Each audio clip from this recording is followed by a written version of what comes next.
मेरा मुर्शद प्यारा आया। नहीं, तुसी किसी भी चीज़ नूं लै लो, चाहे बंदा किसी कॉलेज जावे, किसी हॉस्पिटल जावे, या बंदा किसी भी जगह चला जावे, तो तुसी देखते हो ना उत्थे दे कुछ नियम हुंदे है। अगर इंसान वो नियम फॉलो करता है तो उन्होंने लाभ जल्दी हुंदा है, फायदा जल्दी हुंदा, उत्थे जाण दा मकसद उहदा पूरा हो जाता है। तो अगर बंदा वो नियम वो असूल ही मन्ने ना, तो फिर वो चीज़ का वो लाभ नहीं लै सकता जो उत्थों सानू मिल सकता है। हुण जिस तरह हर चीज़ के कुछ नियम है, समझदे हो कि नहीं? हुण तुसीं फर्ज करो एक ऑरेंज है, एक ऑरेंज है, हुण ऑरेंज नूं खाण दा भी एक नियम है, एक असूल है किद्दां खाना है। हुण जे इंसान इदां ही तोड़े और इदां ही मुँह मार लवे कि इदां ही मैं तोड़िया और इदां ही मूँह च पा लिया, तो वह स्वाद आएगा? फिर तो वही जी स्किन है, जो उपरला छिलका है, वो इन्ना कड़वा है कि जो मूँह च जाएगा तो सारा स्वाद ही मूँह का खराब कर देगा। हुण ओहदा नियम की है? ऑरेंज नूं खाण दा नियम की है कि पहला उहदे स्किन नूं, उहदे बाहरले छिलके नूं उतारो और फिर उहदे विच उहदे पीस जो है इहनूं कढ के खाओ, फिर टेस्ट आएगा, फिर स्वाद आएगा।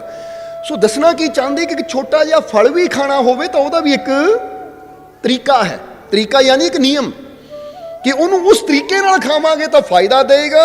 अगर उन्होंने बेढंगे तरीके नाल खाण की कोशिश करांगे तो उहदा वो लाभ लैण की बजाय उल्टा बंदे नूं नुकसान ही हुंदा है, या नुकसान कह लो कि उहदा स्वाद नहीं आता, बेस्वादा जिहा मूँह हो जाता है। हुण तुसीं इत्थे ऑरेंज की गल कीती, जरा नारियल बारे सोचो कि नारियल नूं खाना होवे तो अगर बंदा इदां ही नारियल लैके दुकान तो खरीद के और इदां ही खाण की कोशिश करे तो फिर उहदे मूँह च की जाएगा? वो बाल ही जाणगे जिहदे नाल उहदी तकलीफ ही वधेगी, उहदा मूँह छिलिया जाएगा। पर अगर वो नियम दे नाल उस फल नूं खाण दा जो तरीका है, जो नियम है, जदों उहदे मुताबिक वो उस फल नूं खांदा है तो उसदे अंदर छिपी वो मिठास, यानी वो गिरी भी उहनूं खाण नूं मिलदी है तो मिठा पानी भी नारियल दा पीण नूं मिलदा है। इस तरह ही कुदरत ने ये साबित किया है कि ऐ प्यारिया, तू जो भी हासिल करना है ना, जे जीवन च किसी भी चीज़ का स्वाद लेना है, किसी भी चीज़ का लाभ लेना है, तो वो चीज़ के नियम समझ, पहला वो तरीका समझ कि ये तरीका की है, ये चीज़ नूं खाण दा, ये चीज़ नूं इस्तेमाल करन दा, समझदे हो कि नहीं? और जदों तरीका आ जाता है तो फिर इंसान वो चीज़ का स्वाद भी लैंदा और जो उहदे अंदर लाभ छुपे है वो पूरा पूरा लाभ भी उन्होंने हासिल होता है। हुण इसी तरह वो मालिक दियां रहमतां नूं हासिल करन दे, वो परमात्मा की किरपा नूं हासिल करन दे, अपने जीवन नूं सफल बनाने दे भी कुछ नियम है, और सत्संग विच बैठण दे भी कुछ नियम है।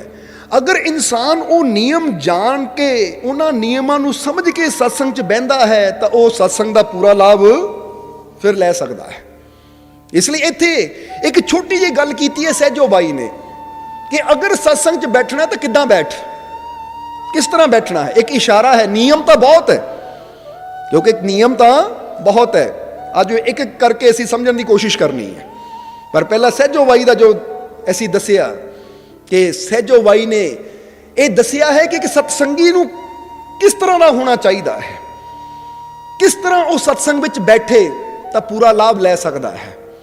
ਉਹਦੇ बारे सहजो बाई अपनी वाणी च दसदी है। सहज प्रकाश अंदर ये सहजो बाई का श्लोक है। की कहती है सहजो? सहजो दसदे अपने शब्द के अंदर कि सत्संग प्रेमी ऐसा चाहिए, सत्संग प्रेमी ऐसा चाहिए जैसी माटी होए। बड़ी प्यारी गल कहती सहजो ने, जरा समझना। सब तो पहला इशारा सत्संग प्रेमी, कि सब तो पहली गल वो कहते कि सत्संग नाल प्रेम करने वाला चाहिए। जो सत्संग च बैठा है उन्होंने चाहिए है कि मैं फॉर्मैलिटी वास्ते ना बैठा, मैं दिखावे वास्ते ना बैठा, मैं बैठा तो प्रेम वास्ते, कि मैं प्रेम नाल बैठा हाँ, मैं खुशी नाल बैठा हाँ, कोई मजबूरी नहीं है मेरी। जे हुण असीं तुहानूं पुछीए कि तुसीं सत्संग च जबरदस्ती आए हो, मजबूरी नाल आए हो, या तुहाडे अंदर प्यार सी, तुहाडे अंदर एक चाहत सी, तुहाडे अंदर एक खिच सी कि असीं सत्संग च जाना है, सत्संग च बैठना है। हुण याद रखो, जिहड़ा किसी के कहण ते जबरदस्ती आंदा है, मजबूरी च आंदा है, फॉर्मैलिटी वास्ते आंदा है, दिखावे वास्ते आंदा है, उसनूं वो लाभ नहीं मिलते जिहड़े लाभ एक प्रेमी नूं मिलदे हैं। ਜੋ ਪ੍ਰੇਮ ਨਾਲ ਆ ਕੇ ਬਹਿੰਦਾ ਹੈ, ਵਿਸ਼ਵਾਸ ਨਾਲ ਆ ਕੇ ਬਹਿੰਦਾ ਹੈ। ਇਸ ਲਈ ਪਹਿਲਾ ਨਿਯਮ ਤਾਂ ਸਤਸੰਗ ਦਾ ਸਹਿਜੋ ਬਾਈ ਨੇ ਇੱਥੇ ਹੀ ਦੱਸ ਦਿੱਤਾ ਕਿ ਸਤਸੰਗ ਪ੍ਰੇਮੀ, ਕਿ ਜੇ ਸਤਸੰਗ ਵਿੱਚ ਆਏ ਹੋ ਤਾਂ ਪ੍ਰੇਮੀ ਬਣ ਕੇ ਆਓ, ਪਿਆਰੇ ਬਣ ਕੇ ਆਓ, ਪ੍ਰੇਮ ਨਾਲ ਆਓ ਕਿ ਮੈਨੂੰ ਮੇਰਾ ਪ੍ਰੇਮ ਲੈ ਕੇ ਆਇਆ ਹੈ, ਮੈਂ ਪ੍ਰੇਮ ਦੀ ਖਾਤਰ ਆਇਆ ਹਾਂ। ਕਿਉਂਕਿ ਜਦੋਂ ਪ੍ਰੇਮ ਦੇ ਨਾਲ ਇਨਸਾਨ ਸਤਸੰਗ ਚ ਆਉਂਦਾ ਹੈ ਤਾਂ ਫਿਰ ਸਮਝ ਲਓ ਪਹਿਲਾ ਨਿਯਮ ਉਹ ਪੂਰਾ ਕਰ ਲੈਂਦਾ ਹੈ। ਸਮਝਦੇ ਹੋ ਕਿ ਨਹੀਂ? ਫਿਰ ਅੱਗੇ ਉਹ ਕੀ ਇਸ਼ਾਰਾ ਕਰਦੇ ਹੈ ਕਿ ਸਤਸੰਗ ਪ੍ਰੇਮੀ ਐਸਾ ਚਾਹੀਏ ਜੈਸੀ ਮਾਟੀ ਹੋਏ। ਹੁਣ ਮਿੱਟੀ ਦੀ ਤਰਫ ਇਸ਼ਾਰਾ ਕੀਤਾ ਸਹਿਜੋ ਬਾਈ ਨੇ ਕਿ ਸਤਸੰਗ ਪ੍ਰੇਮੀ ਇਦਾਂ ਦਾ ਚਾਹੀਦਾ ਜਿੱਦਾਂ ਇਹ ਮਾਟੀ ਹੁੰਦੀ ਹੈ। ਔਰ ਅਸੀਂ ਇਹ ਵੀ ਗੱਲ ਦੱਸਣੀ ਚਾਹਾਂਗੇ ਕਿ ਸਹਿਜੋ ਬਾਈ ਨੇ ਤੇ ਅੱਜ ਤੋਂ ਕਿੰਨੇ ਸੌ ਸਾਲ ਪਹਿਲਾਂ ਇਹ ਗੱਲ ਕੀਤੀ ਕਿ ਸਤਸੰਗ ਪ੍ਰੇਮੀ ਐਸਾ ਚਾਹੀਏ ਜੈਸੀ ਮਾਟੀ ਹੋਏ। ਪਰ ਅੱਜ ਦੇ ਸਮੇਂ ਦੇ ਅੰਦਰ ਆ ਕੁਝ ਸਾਲ ਪਹਿਲਾਂ ਮਨੋਵਿਗਿਆਨ ਨੇ ਵੀ ਇੱਕ ਰਿਸਰਚ ਕੀਤੀ ਬੰਦੇ ਦੇ ਮਾਈਂਡ ਤੇ। ਜਿੱਦਾਂ ਭੌਤਿਕ ਵਿਗਿਆਨ ਵਾਲੇ ਹੁੰਦੇ ਆ ਨਾ, ਭੌਤਿਕ ਵਿਗਿਆਨ ਜੋ ਕਿ ਬਾਹਰਲੀਆਂ ਚੀਜ਼ਾਂ ਦੀ ਖੋਜ ਕਰਦਾ, ਇਹਦੇ ਮਨੋਵਿਗਿਆਨ ਵੀ ਹੁੰਦਾ ਜੋ ਇਨਸਾਨ ਦੇ ਅੰਦਰਲੇ। ਜਿੱਦਾਂ ਤੁਸੀਂ ਦੇਖਦੇ ਹੋ ਕਿ ਇੱਕ ਡਾਕਟਰ ਉਹ ਹੁੰਦਾ ਹੈ ਜੋ ਇਨਸਾਨ ਦੀ ਬਾਡੀ ਨੂੰ ਚੈੱਕ ਕਰਕੇ ਦਵਾਈ ਦਿੰਦਾ ਹੈ ਕਿ ਤੇਰੇ ਇੱਥੇ ਸੱਟ ਲੱਗੀ ਹੈ, ਤੇਰੀ ਹੱਡੀ 'ਚ ਪ੍ਰੋਬਲਮ ਹੈ, ਤੇਰੀਆਂ ਅੱਖਾਂ 'ਚ ਪ੍ਰੋਬਲਮ ਹੈ। ਉਹਨੂੰ ਅਸੀਂ ਕਹਿ ਦਿੰਦੇ ਹਾਂ ਜੋ ਸਾਡੇ ਜਿਸਮ ਨੂੰ, ਸਾਡੀ ਬਾਡੀ ਨੂੰ ਦੇਖ ਕੇ ਉਹਦਾ ਇਲਾਜ ਕਰਦਾ ਹੈ। ਤਾਂ ਇੱਕ ਮਨੋਵਿਗਿਆਨ ਦੇ ਡਾਕਟਰ ਵੀ ਹੁੰਦੇ ਹੈ ਕਿ ਜਿੱਥੇ ਬੰਦਾ ਡਿਪਰੈਸ਼ਨ 'ਚ ਚਲਾ ਜਾਵੇ, ਬੋਲੋ ਸਮਝਦੇ ਹੋ ਕਿ ਨਹੀਂ? ਇੰਡੀਆ 'ਚ ਤਾਂ ਉਹਨਾਂ ਦੀ ਗਿਣਤੀ ਘੱਟ ਹੈ, ਬਾਹਰਲੇ ਦੇਸ਼ਾਂ 'ਚ ਉਹਨਾਂ ਦੀ ਗਿਣਤੀ ਬਹੁਤ ਜ਼ਿਆਦਾ ਹੈ। ਜਿੱਥੇ ਲੋਕ ਜਾ ਕੇ ਕਾਉਂਸਲਿੰਗ ਕਰਦੇ ਆ, ਉਹਨਾਂ ਨਾਲ ਬਹਿ ਕੇ ਉਹਨਾਂ ਦਾ ਕੰਮ ਹੈ ਲੋਕਾਂ ਦੀ ਪ੍ਰੋਬਲਮ ਸੁਣਨੀ ਔਰ ਉਹਨਾਂ ਨੂੰ ਦੱਸਣਾ। ਕਿਸੇ ਨੂੰ ਰਾਤ ਨੂੰ ਨੀਂਦ ਨਹੀਂ ਆਉਂਦੀ, ਕੋਈ ਡਿਪਰੈਸ਼ਨ ਚਲਾ ਗਿਆ, ਉੱਥੇ ਵੀ ਮਨੋਵਿਗਿਆਨ ਦੀ ਜ਼ਰੂਰਤ ਹੁੰਦੀ ਹੈ। ਇਸ ਲਈ ਇੱਥੇ ਮਨੋਵਿਗਿਆਨ ਨੇ ਵੀ ਰਿਸਰਚ ਕੀਤੀ ਔਰ ਉਹ ਰਿਸਰਚ ਨਾਲ ਉਹਨਾਂ ਨੇ ਕੀ ਦੱਸਿਆ ਕਿ ਜਿਸ ਤਰ੍ਹਾਂ ਅਸੀਂ ਦੱਸਿਆ ਕਿ ਸਹਿਜੋ ਦੱਸਦੀ ਹੈ ਕਿ ਅਗਰ ਤੂੰ ਸਤਸੰਗ ਦੇ ਵਿੱਚੋਂ ਪੂਰਾ ਲਾਭ ਲੈਣਾ ਹੈ, ਪੂਰਾ ਫਾਇਦਾ ਲੈਣਾ ਹੈ ਤਾਂ ਇਹ ਪਿਆਰਿਆ ਇਸ ਤਰ੍ਹਾਂ ਦਾ ਬਣ ਜੈਸੇ ਮਾਟੀ ਹੋਏ। ਕਹਿੰਦੇ ਜਿੱਦਾਂ ਮਿੱਟੀ ਹੁੰਦੀ ਹੈ। ਹੁਣ ਉਹਨਾਂ ਨੇ ਮਿੱਟੀ ਕਿਉਂ ਕਿਹਾ? ਹੁਣ ਅਸੀਂ ਇਹ ਗੱਲ ਕਲੀਅਰ ਕਰੀਏ ਕਿ ਸਹਿਜੋ ਨੇ ਕਿੰਨੇ ਸੌ ਸਾਲ ਪਹਿਲਾਂ ਇਹ ਗੱਲ ਕੀਤੀ ਤਾਂ ਮਨੋਵਿਗਿਆਨ ਨੇ ਕੁਝ ਸਾਲ ਪਹਿਲਾਂ ਇਹ ਖੋਜ ਕੀਤੀ ਕਿ ਇਨਸਾਨ ਦਾ ਮਾਈਂਡ 3 ਪ੍ਰਕਾਰ ਦਾ ਹੁੰਦਾ ਹੈ। ਕਿੰਨੇ ਪ੍ਰਕਾਰ ਦਾ? 3 ਪ੍ਰਕਾਰ ਦਾ ਮਾਈਂਡ ਹੁੰਦਾ ਹੈ। ਪਹਿਲੇ ਮਾਈਂਡ ਨੂੰ ਨਾਮ ਦਿੱਤਾ ਸਟੋਨ ਮਾਈਂਡ, ਔਰ ਦੂਜੇ ਮਾਈਂਡ ਨੂੰ ਨਾਮ ਦਿੱਤਾ ਮਿਰਰ ਮਾਈਂਡ, ਔਰ ਤੀਜੇ ਮਾਈਂਡ ਨੂੰ ਨਾਮ ਦਿੱਤਾ ਕਲੇ ਮਾਈਂਡ। ਸਮਝਦੇ ਹੋ ਕਿ ਨਹੀਂ? ਹੁਣ ਇਹ 3 ਪ੍ਰਕਾਰ ਦੇ ਇਨਸਾਨ ਦੇ ਮਾਈਂਡ ਹੁੰਦੇ ਹੈ ਜੋ ਮਨੋਵਿਗਿਆਨ ਕਹਿੰਦਾ ਹੈ। ਪਹਿਲਾ ਕਿਹੜਾ ਦੱਸਿਆ? Stone mind. ਸਟੋਨ ਕਿਹਨੂੰ ਕਹਿ ਦਿੰਦੇ ਹੈ? ਪੱਥਰ ਨੂੰ। ਸਮਝਦੇ ਹੋ ਕਿ ਨਹੀਂ? ਕਈਆਂ ਦਾ ਮਨ ਪੱਥਰ ਦੀ ਤਰ੍ਹਾਂ ਹੁੰਦਾ ਹੈ ਕਿਉਂਕਿ ਤੁਸੀਂ ਦੇਖਦੇ ਹੋ ਕਿ ਇੱਕ ਪਾਣੀ ਦੀ ਬੂੰਦ ਨਾ, ਜਾਂ ਬਰਸਾਤ ਪੈਂਦੀ ਹੈ, ਇੱਕ ਪੱਥਰ ਰੱਖਿਆ ਹੋਇਆ ਹੈ, ਬਰਸਾਤ ਦੀ ਬੂੰਦ ਜਾਂ ਪਾਣੀ ਦੀ ਬੂੰਦ ਤੁਸੀਂ ਪੱਥਰ ਤੇ ਗਿਰਾ ਦਿਓ ਤਾਂ ਕੀ ਹੋਏਗਾ? ਉਹ ਪੱਥਰ ਦੇ ਉੱਪਰ ਹੀ ਰਹਿ ਜਾਏਗੀ, ਪਈ ਪਈ ਸੁੱਕ ਜਾਏਗੀ ਜਾਂ ਫਿਰ ਇਦਾਂ ਹੀ ਵਗ ਜਾਏਗੀ, ਉਹਦੇ ਅੰਦਰ ਤੱਕ ਨਹੀਂ ਜਾਏਗੀ। ਸਮਝਦੇ ਹੋ ਕਿ ਨਹੀਂ? ਔਰ ਦੂਸਰੀ ਗੱਲ ਕਿ ਸਟੋਨ ਮਾਈਂਡ ਦਾ ਮਤਲਬ ਕਿ ਪੱਥਰ ਹਮੇਸ਼ਾ, ਕਈ ਵਾਰ ਤੁਸੀਂ ਦੇਖਦੇ ਹੋ ਦੂਜੇ ਨੂੰ ਕਦੀ ਠੋਕਰ ਲੱਗਦੀ ਹੈ, ਕਦੀ ਦੂਜੇ ਨੂੰ ਤਕਲੀਫ ਹੁੰਦੀ ਹੈ, ਕਿਸੇ ਦੇ ਲੱਗ ਜਾਵੇ ਤਾਂ ਸੱਟ ਲੱਗਦੀ ਹੈ, ਚੋਟ ਲੱਗਦੀ ਹੈ, ਖੂਨ ਵੀ ਨਿਕਲ ਆਉਂਦਾ ਹੈ। ਉਹ ਦੱਸਦੇ ਕਿ ਕਈਆਂ ਦਾ ਮਾਈਂਡ ਇਦਾਂ ਦਾ ਪੱਥਰ ਦੀ ਤਰ੍ਹਾਂ ਹੁੰਦਾ ਹੈ ਜਿਨ੍ਹਾਂ ਦੇ ਅੰਦਰ ਗਿਆਨ ਤਾਂ ਜਾਂਦਾ ਨਹੀਂ, ਉਲਟਾ ਉਹ ਆਪਣੇ ਵੱਲੋਂ ਇਦਾਂ ਦੀਆਂ ਕੋਸ਼ਿਸ਼ਾਂ ਕਰਦੇ ਆ ਕਿ ਦੂਜੇ ਦੀ ਹੱਸਦੀ ਖੇਡਦੀ ਜ਼ਿੰਦਗੀ ਨੂੰ ਤਕਲੀਫਾਂ ਦੁੱਖਾਂ ਨਾਲ ਭਰ ਦਈਏ। ਆਪ ਉਹਨਾਂ ਨੇ ਕੁਝ ਸਿੱਖਣਾ ਨਹੀਂ, ਆਪ ਉਹਨਾਂ ਨੇ ਕੁਝ ਸਮਝਣਾ ਨਹੀਂ, ਪਰ ਦੂਜੇ ਨੂੰ ਤਕਲੀਫ ਪਹੁੰਚਾਉਣ ਦੀ ਪੂਰੀ ਕੋਸ਼ਿਸ਼ ਕਰਨੀ ਹੈ, ਦੂਜੇ ਨੂੰ ਨਿਰਾਸ਼ ਕਰਨ ਦੀ ਕੋਸ਼ਿਸ਼ ਕਰਨੀ ਹੈ, ਦੂਜੇ ਦਾ ਦਿਲ ਤੋੜਨ ਵਾਲੀ ਕੋਸ਼ਿਸ਼ ਕਰਨੀ ਹੈ ਕਿ ਦੂਜੇ ਨੂੰ ਕਿਸ ਤਰ੍ਹਾਂ ਮੈਂ ਹੱਸਦੇ ਖੇਡਦੇ ਨੂੰ ਰਵਾ ਦੇਵਾਂ। ਤਾਂ ਹੀ ਤੁਸੀਂ ਐਸੇ ਦੇਖੇ ਹੋਣਗੇ, ਸ਼ਾਇਦ ਤੁਹਾਡੇ ਸੰਪਰਕ 'ਚ ਵੀ ਕਦੀ ਕੋਈ ਇਦਾਂ ਦਾ ਸਟੋਨ ਮਾਈਂਡ ਆਇਆ ਹੋਵੇ ਜਿਹਦਾ ਮਾਈਂਡ ਪੱਥਰ ਵਾਲਾ ਹੈ, ਜਿਹਨੇ ਗਿਆਨ ਦੀ ਗੱਲ ਕੋਈ ਸਿੱਖਣੀ ਨਹੀਂ ਪਰ ਦੂਜੇ ਨੂੰ ਖੁਸ਼ ਰਹਿਣ ਨਹੀਂ ਦੇਣਾ, ਦੂਜੇ ਦੇ ਅੰਦਰ ਨੈਗੇਟਿਵਿਟੀ ਪੈਦਾ ਕਰਨੀ ਹੈ, ਦੂਜੇ ਨਾਲ ਗੱਲਾਂ ਇਦਾਂ ਦੀਆਂ ਕਰਨੀਆਂ ਕਿ ਜਿਹੜਾ ਮਾੜਾ ਮੋਟਾ ਉਹਦਾ ਹੌਸਲਾ ਉਹ ਵੀ ਤੋੜ ਦੇਣਾ ਹੈ। ਜਿੱਦਾਂ ਤੁਸੀਂ ਪੱਥਰ ਮਾਰਦੇ ਹੋ, ਚੰਗੀ ਭਲੀ ਲੱਤ ਬੰਦੇ ਦੀ, ਹੱਡੀ ਬੰਦੇ ਦੀ ਟੁੱਟ ਸਕਦੀ ਹੈ ਜੇ ਕਿਸੇ ਜ਼ੋਰ ਨਾਲ ਪੱਥਰ ਮਾਰਿਆ ਜਾਵੇ, ਚੰਗਾ ਭਲਾ ਸਿਰ ਬੰਦੇ ਦਾ ਫਟ ਸਕਦਾ ਹੈ ਅਗਰ ਪੱਥਰ ਮਾਰਿਆ ਜਾਵੇ। ਤਾਂ ਇੱਥੇ ਵੀ ਦੱਸਿਆ ਜਾਂਦਾ ਹੈ ਕਿ ਕਈਆਂ ਦੀ ਸੋਚ, ਮਾਈਂਡ ਯਾਨੀ ਮਾਈਂਡ ਦਾ ਕੰਮ ਹੈ ਸੋਚਣਾ, ਉਹਨਾਂ ਦੀਆਂ ਸੋਚਾਂ ਪੱਥਰ ਵਾਲਾ ਕੰਮ ਕਰਦੀਆਂ ਹੈ ਕਿ ਉਹ ਇਦਾਂ ਦੀਆਂ ਸੋਚਾਂ ਰੱਖਦੇ ਹੈ ਕਿ ਦੂਜਿਆਂ ਨੂੰ ਤਕਲੀਫ ਹੀ ਹੁੰਦੀ ਹੈ, ਦੂਜਿਆਂ ਨੂੰ ਨਿਰਾਸ਼ਾ ਹੀ ਹੁੰਦੀ ਹੈ, ਦੂਜਿਆਂ ਦੀ ਜ਼ਿੰਦਗੀ ਬਰਬਾਦ ਕਰ ਦਿੰਦੇ ਹੈ, ਉਹਨਾਂ ਦੀ ਸੋਚ ਐਸੀ ਹੁੰਦੀ ਹੈ। ਇਸ ਲਈ ਉਹਨੂੰ ਨਾਮ ਦਿੱਤਾ ਉਹਨਾਂ ਨੇ ਕਿਹੜਾ? Stone mind. ਇਹ ਪੱਥਰ ਮਾਈਂਡ ਹੈ। ਇਹ ਤੇ ਜਿੰਨੀਆਂ ਮਰਜ਼ੀ ਗਿਆਨ ਦੀਆਂ ਬੂੰਦਾਂ, ਤਾਂ ਹੀ ਤਾਂ ਉਹ ਕਹਿੰਦੇ ਹੈ ਕਿ ਜਿਹੜਾ ਸਟੋਨ ਮਾਈਂਡ ਹੈ ਉਹਨੂੰ ਜਿੰਨਾ ਮਰਜ਼ੀ ਸਮਝਾਉਣ ਦੀ ਕੋਸ਼ਿਸ਼ ਕਰੋ, ਜਿੰਨਾ ਮਰਜ਼ੀ ਸਿਖਾਉਣ ਦੀ ਕੋਸ਼ਿਸ਼ ਕਰੋ, ਉੱਤੇ ਕੋਈ ਅਸਰ ਨਹੀਂ ਹੁੰਦਾ। ਸਮਝਦੇ ਹੋ? ਉੱਤੇ ਕੋਈ ਅਸਰ ਨਹੀਂ ਹੁੰਦਾ, ਕਿਉਂਕਿ ਗਿਆਨ ਦੀਆਂ ਬੂੰਦਾਂ ਆਈਆਂ ਪਰ ਅੰਦਰ ਤੱਕ ਨਹੀਂ ਗਈਆਂ, ਉੱਪਰ ਹੀ ਰਹਿ ਗਈਆਂ। ਹੁਣ ਤੁਸੀਂ ਵੀ ਚੈੱਕ ਕਰਨਾ ਹੈ ਆਪਣੇ ਆਪ ਨੂੰ ਕਿ ਸਾਡਾ ਮਾਈਂਡ ਕਿਹੜੀ ਕੈਟਾਗਰੀ ਚ ਆਉਂਦਾ ਹੈ। ਸਮਝਦੇ ਹੋ ਕਿ ਨਹੀਂ? ਔਰ ਦੂਸਰਾ क्या है? Mirror mind. ਹੁਣ ਮਿਰਰ ਦਾ ਇਸ਼ਾਰਾ ਕੀ ਕੀਤਾ ਹੈ? ਮਿਰਰ ਕਹਿ ਦਿੱਤਾ ਜਾਂਦਾ ਹੈ ਦਰਪਣ ਨੂੰ, ਸ਼ੀਸ਼ੇ ਨੂੰ। ਇੱਕ ਹੁੰਦਾ ਗਲਾਸ ਜਿਸ ਤੋਂ ਅਸੀਂ ਆਰ ਪਾਰ ਦੇਖਦੇ, ਇੱਕ ਹੁੰਦਾ ਮਿਰਰ ਜਿਸ 'ਚ ਅਸੀਂ ਆਪਣਾ ਫੇਸ ਦੇਖਦੇ ਹਾਂ, ਚਿਹਰਾ ਦੇਖਦੇ ਹਾਂ। ਉਹ ਕਹਿੰਦੇ ਦੂਸਰੀ ਪ੍ਰਕਾਰ ਦੀ ਸੋਚ ਵਾਲਾ ਆਦਮੀ ਕਿੱਦਾਂ ਦਾ ਹੁੰਦਾ ਹੈ ਕਿ ਮਿਰਰ ਦੇ ਸਾਹਮਣੇ ਅਸੀਂ ਜਿੱਦਾਂ ਦੇ ਬਣ ਕੇ ਜਾਣਾ ਹੈ, ਮਿਰਰ ਨੇ ਸਾਨੂੰ ਉਦਾਂ ਦਾ ਦਿਖਾਣਾ ਹੈ। ਸਮਝਦੇ ਹੋ ਕਿ ਨਹੀਂ? ਯਾਨੀ ਸ਼ੀਸ਼ੇ ਦੇ ਮੋਹਰੇ, ਦਰਪਣ ਦੇ ਮੋਹਰੇ ਤੁਸੀਂ ਜੈਸਾ ਰੂਪ ਬਣਾ ਕੇ ਜਾਣਾ ਹੈ, ਦਰਪਣ ਨੇ ਵੈਸਾ ਹੀ ਤੁਹਾਨੂੰ ਦਿਖਾ ਦੇਣਾ। ਉਹਨੂੰ ਕੋਈ ਚੇਂਜ ਨਹੀਂ ਕਰਨਾ, ਬਦਲਾਵ ਨਹੀਂ ਕਰਨਾ ਕੁਝ ਵੀ। ਉਹਨੇ ਇਹ ਨਹੀਂ ਕਰਨਾ ਕਿ ਤੁਸੀਂ ਪੀਲੀ ਸ਼ਰਟ ਪਾ ਕੇ ਗਏ ਹੋ, ਪੀਲਾ ਸੂਟ ਪਾ ਕੇ ਗਏ ਹੋ ਤਾਂ ਦਰਪਣ ਨੇ ਤੁਹਾਨੂੰ ਲਾਲ ਦਿਖਾ ਦੇਣਾ ਹੈ ਜਾਂ ਕਾਲਾ ਦਿਖਾ ਦੇਣਾ ਹੈ ਜਾਂ ਹਰਾ ਦਿਖਾ ਦੇਣਾ। ਨਹੀਂ, ਦਰਪਣ ਮਿਰਰ ਮਾਈਂਡ ਮਤਲਬ ਕਿ ਜੈਸਾ ਉਹਦੇ ਸਾਹਮਣੇ ਕੋਈ ਜਾਂਦਾ ਹੈ ਉਹਨੂੰ ਵੈਸਾ ਹੀ ਦਿਖਾਉਂਦਾ ਹੈ। ਇੱਥੋਂ ਸਮਝਣਾ ਜ਼ਰਾ ਕਿ ਇਹ ਮਿਰਰ ਮਾਈਂਡ ਵਾਲੇ ਕੌਣ ਹੁੰਦੇ ਹੈ ਕਿ ਉਹਨਾਂ ਦੇ ਸਾਹਮਣੇ ਕੋਈ ਬੁਰਾ ਜਾਵੇਗਾ ਤਾਂ ਉਹਨਾਂ ਨੇ ਅੱਗੇ ਉਹਨਾਂ ਨਾਲ ਬੁਰਾ ਹੀ ਵਰਤਾਵ ਕਰਨਾ ਹੈ, ਕੋਈ ਅੱਛਾ ਜਾਵੇਗਾ ਉਹਦੇ ਨਾਲ ਅੱਛਾ ਵਰਤਾਵ ਕਰਨਾ ਹੈ। ਜਿੱਦਾਂ ਸਮਝ ਲਓ ਕਿਸੇ ਨੂੰ ਗਾਲੀ ਦਿੱਤੀ, ਉਹਨਾਂ ਵੀ ਅੱਗੇ ਗਾਲੀ ਦੇ ਦਿੱਤੀ। ਕਿਸੇ ਨੂੰ ਚਪੇੜ ਮਾਰੀ, ਉਹਨਾਂ ਵੀ ਅੱਗੇ ਚਪੇੜ ਮਾਰ ਦਿੱਤੀ। ਕਿਸੇ ਨਾਲ ਬੁਰਾ ਬਿਹੇਵ ਕੀਤਾ, ਉਹਨਾਂ ਵੀ ਅੱਗੇ ਬੁਰਾ ਬਿਹੇਵ ਕਰ ਦਿੱਤਾ। ਇਹ ਕਿਹੜੇ ਮਾਈਂਡ ਵਾਲੇ ਹੈ? ਇਹ ਮਿਰਰ ਮਾਈਂਡ ਹੈ। ਇਹ ਚੇਂਜ ਨਹੀਂ ਕੁਝ ਕਰਦੇ।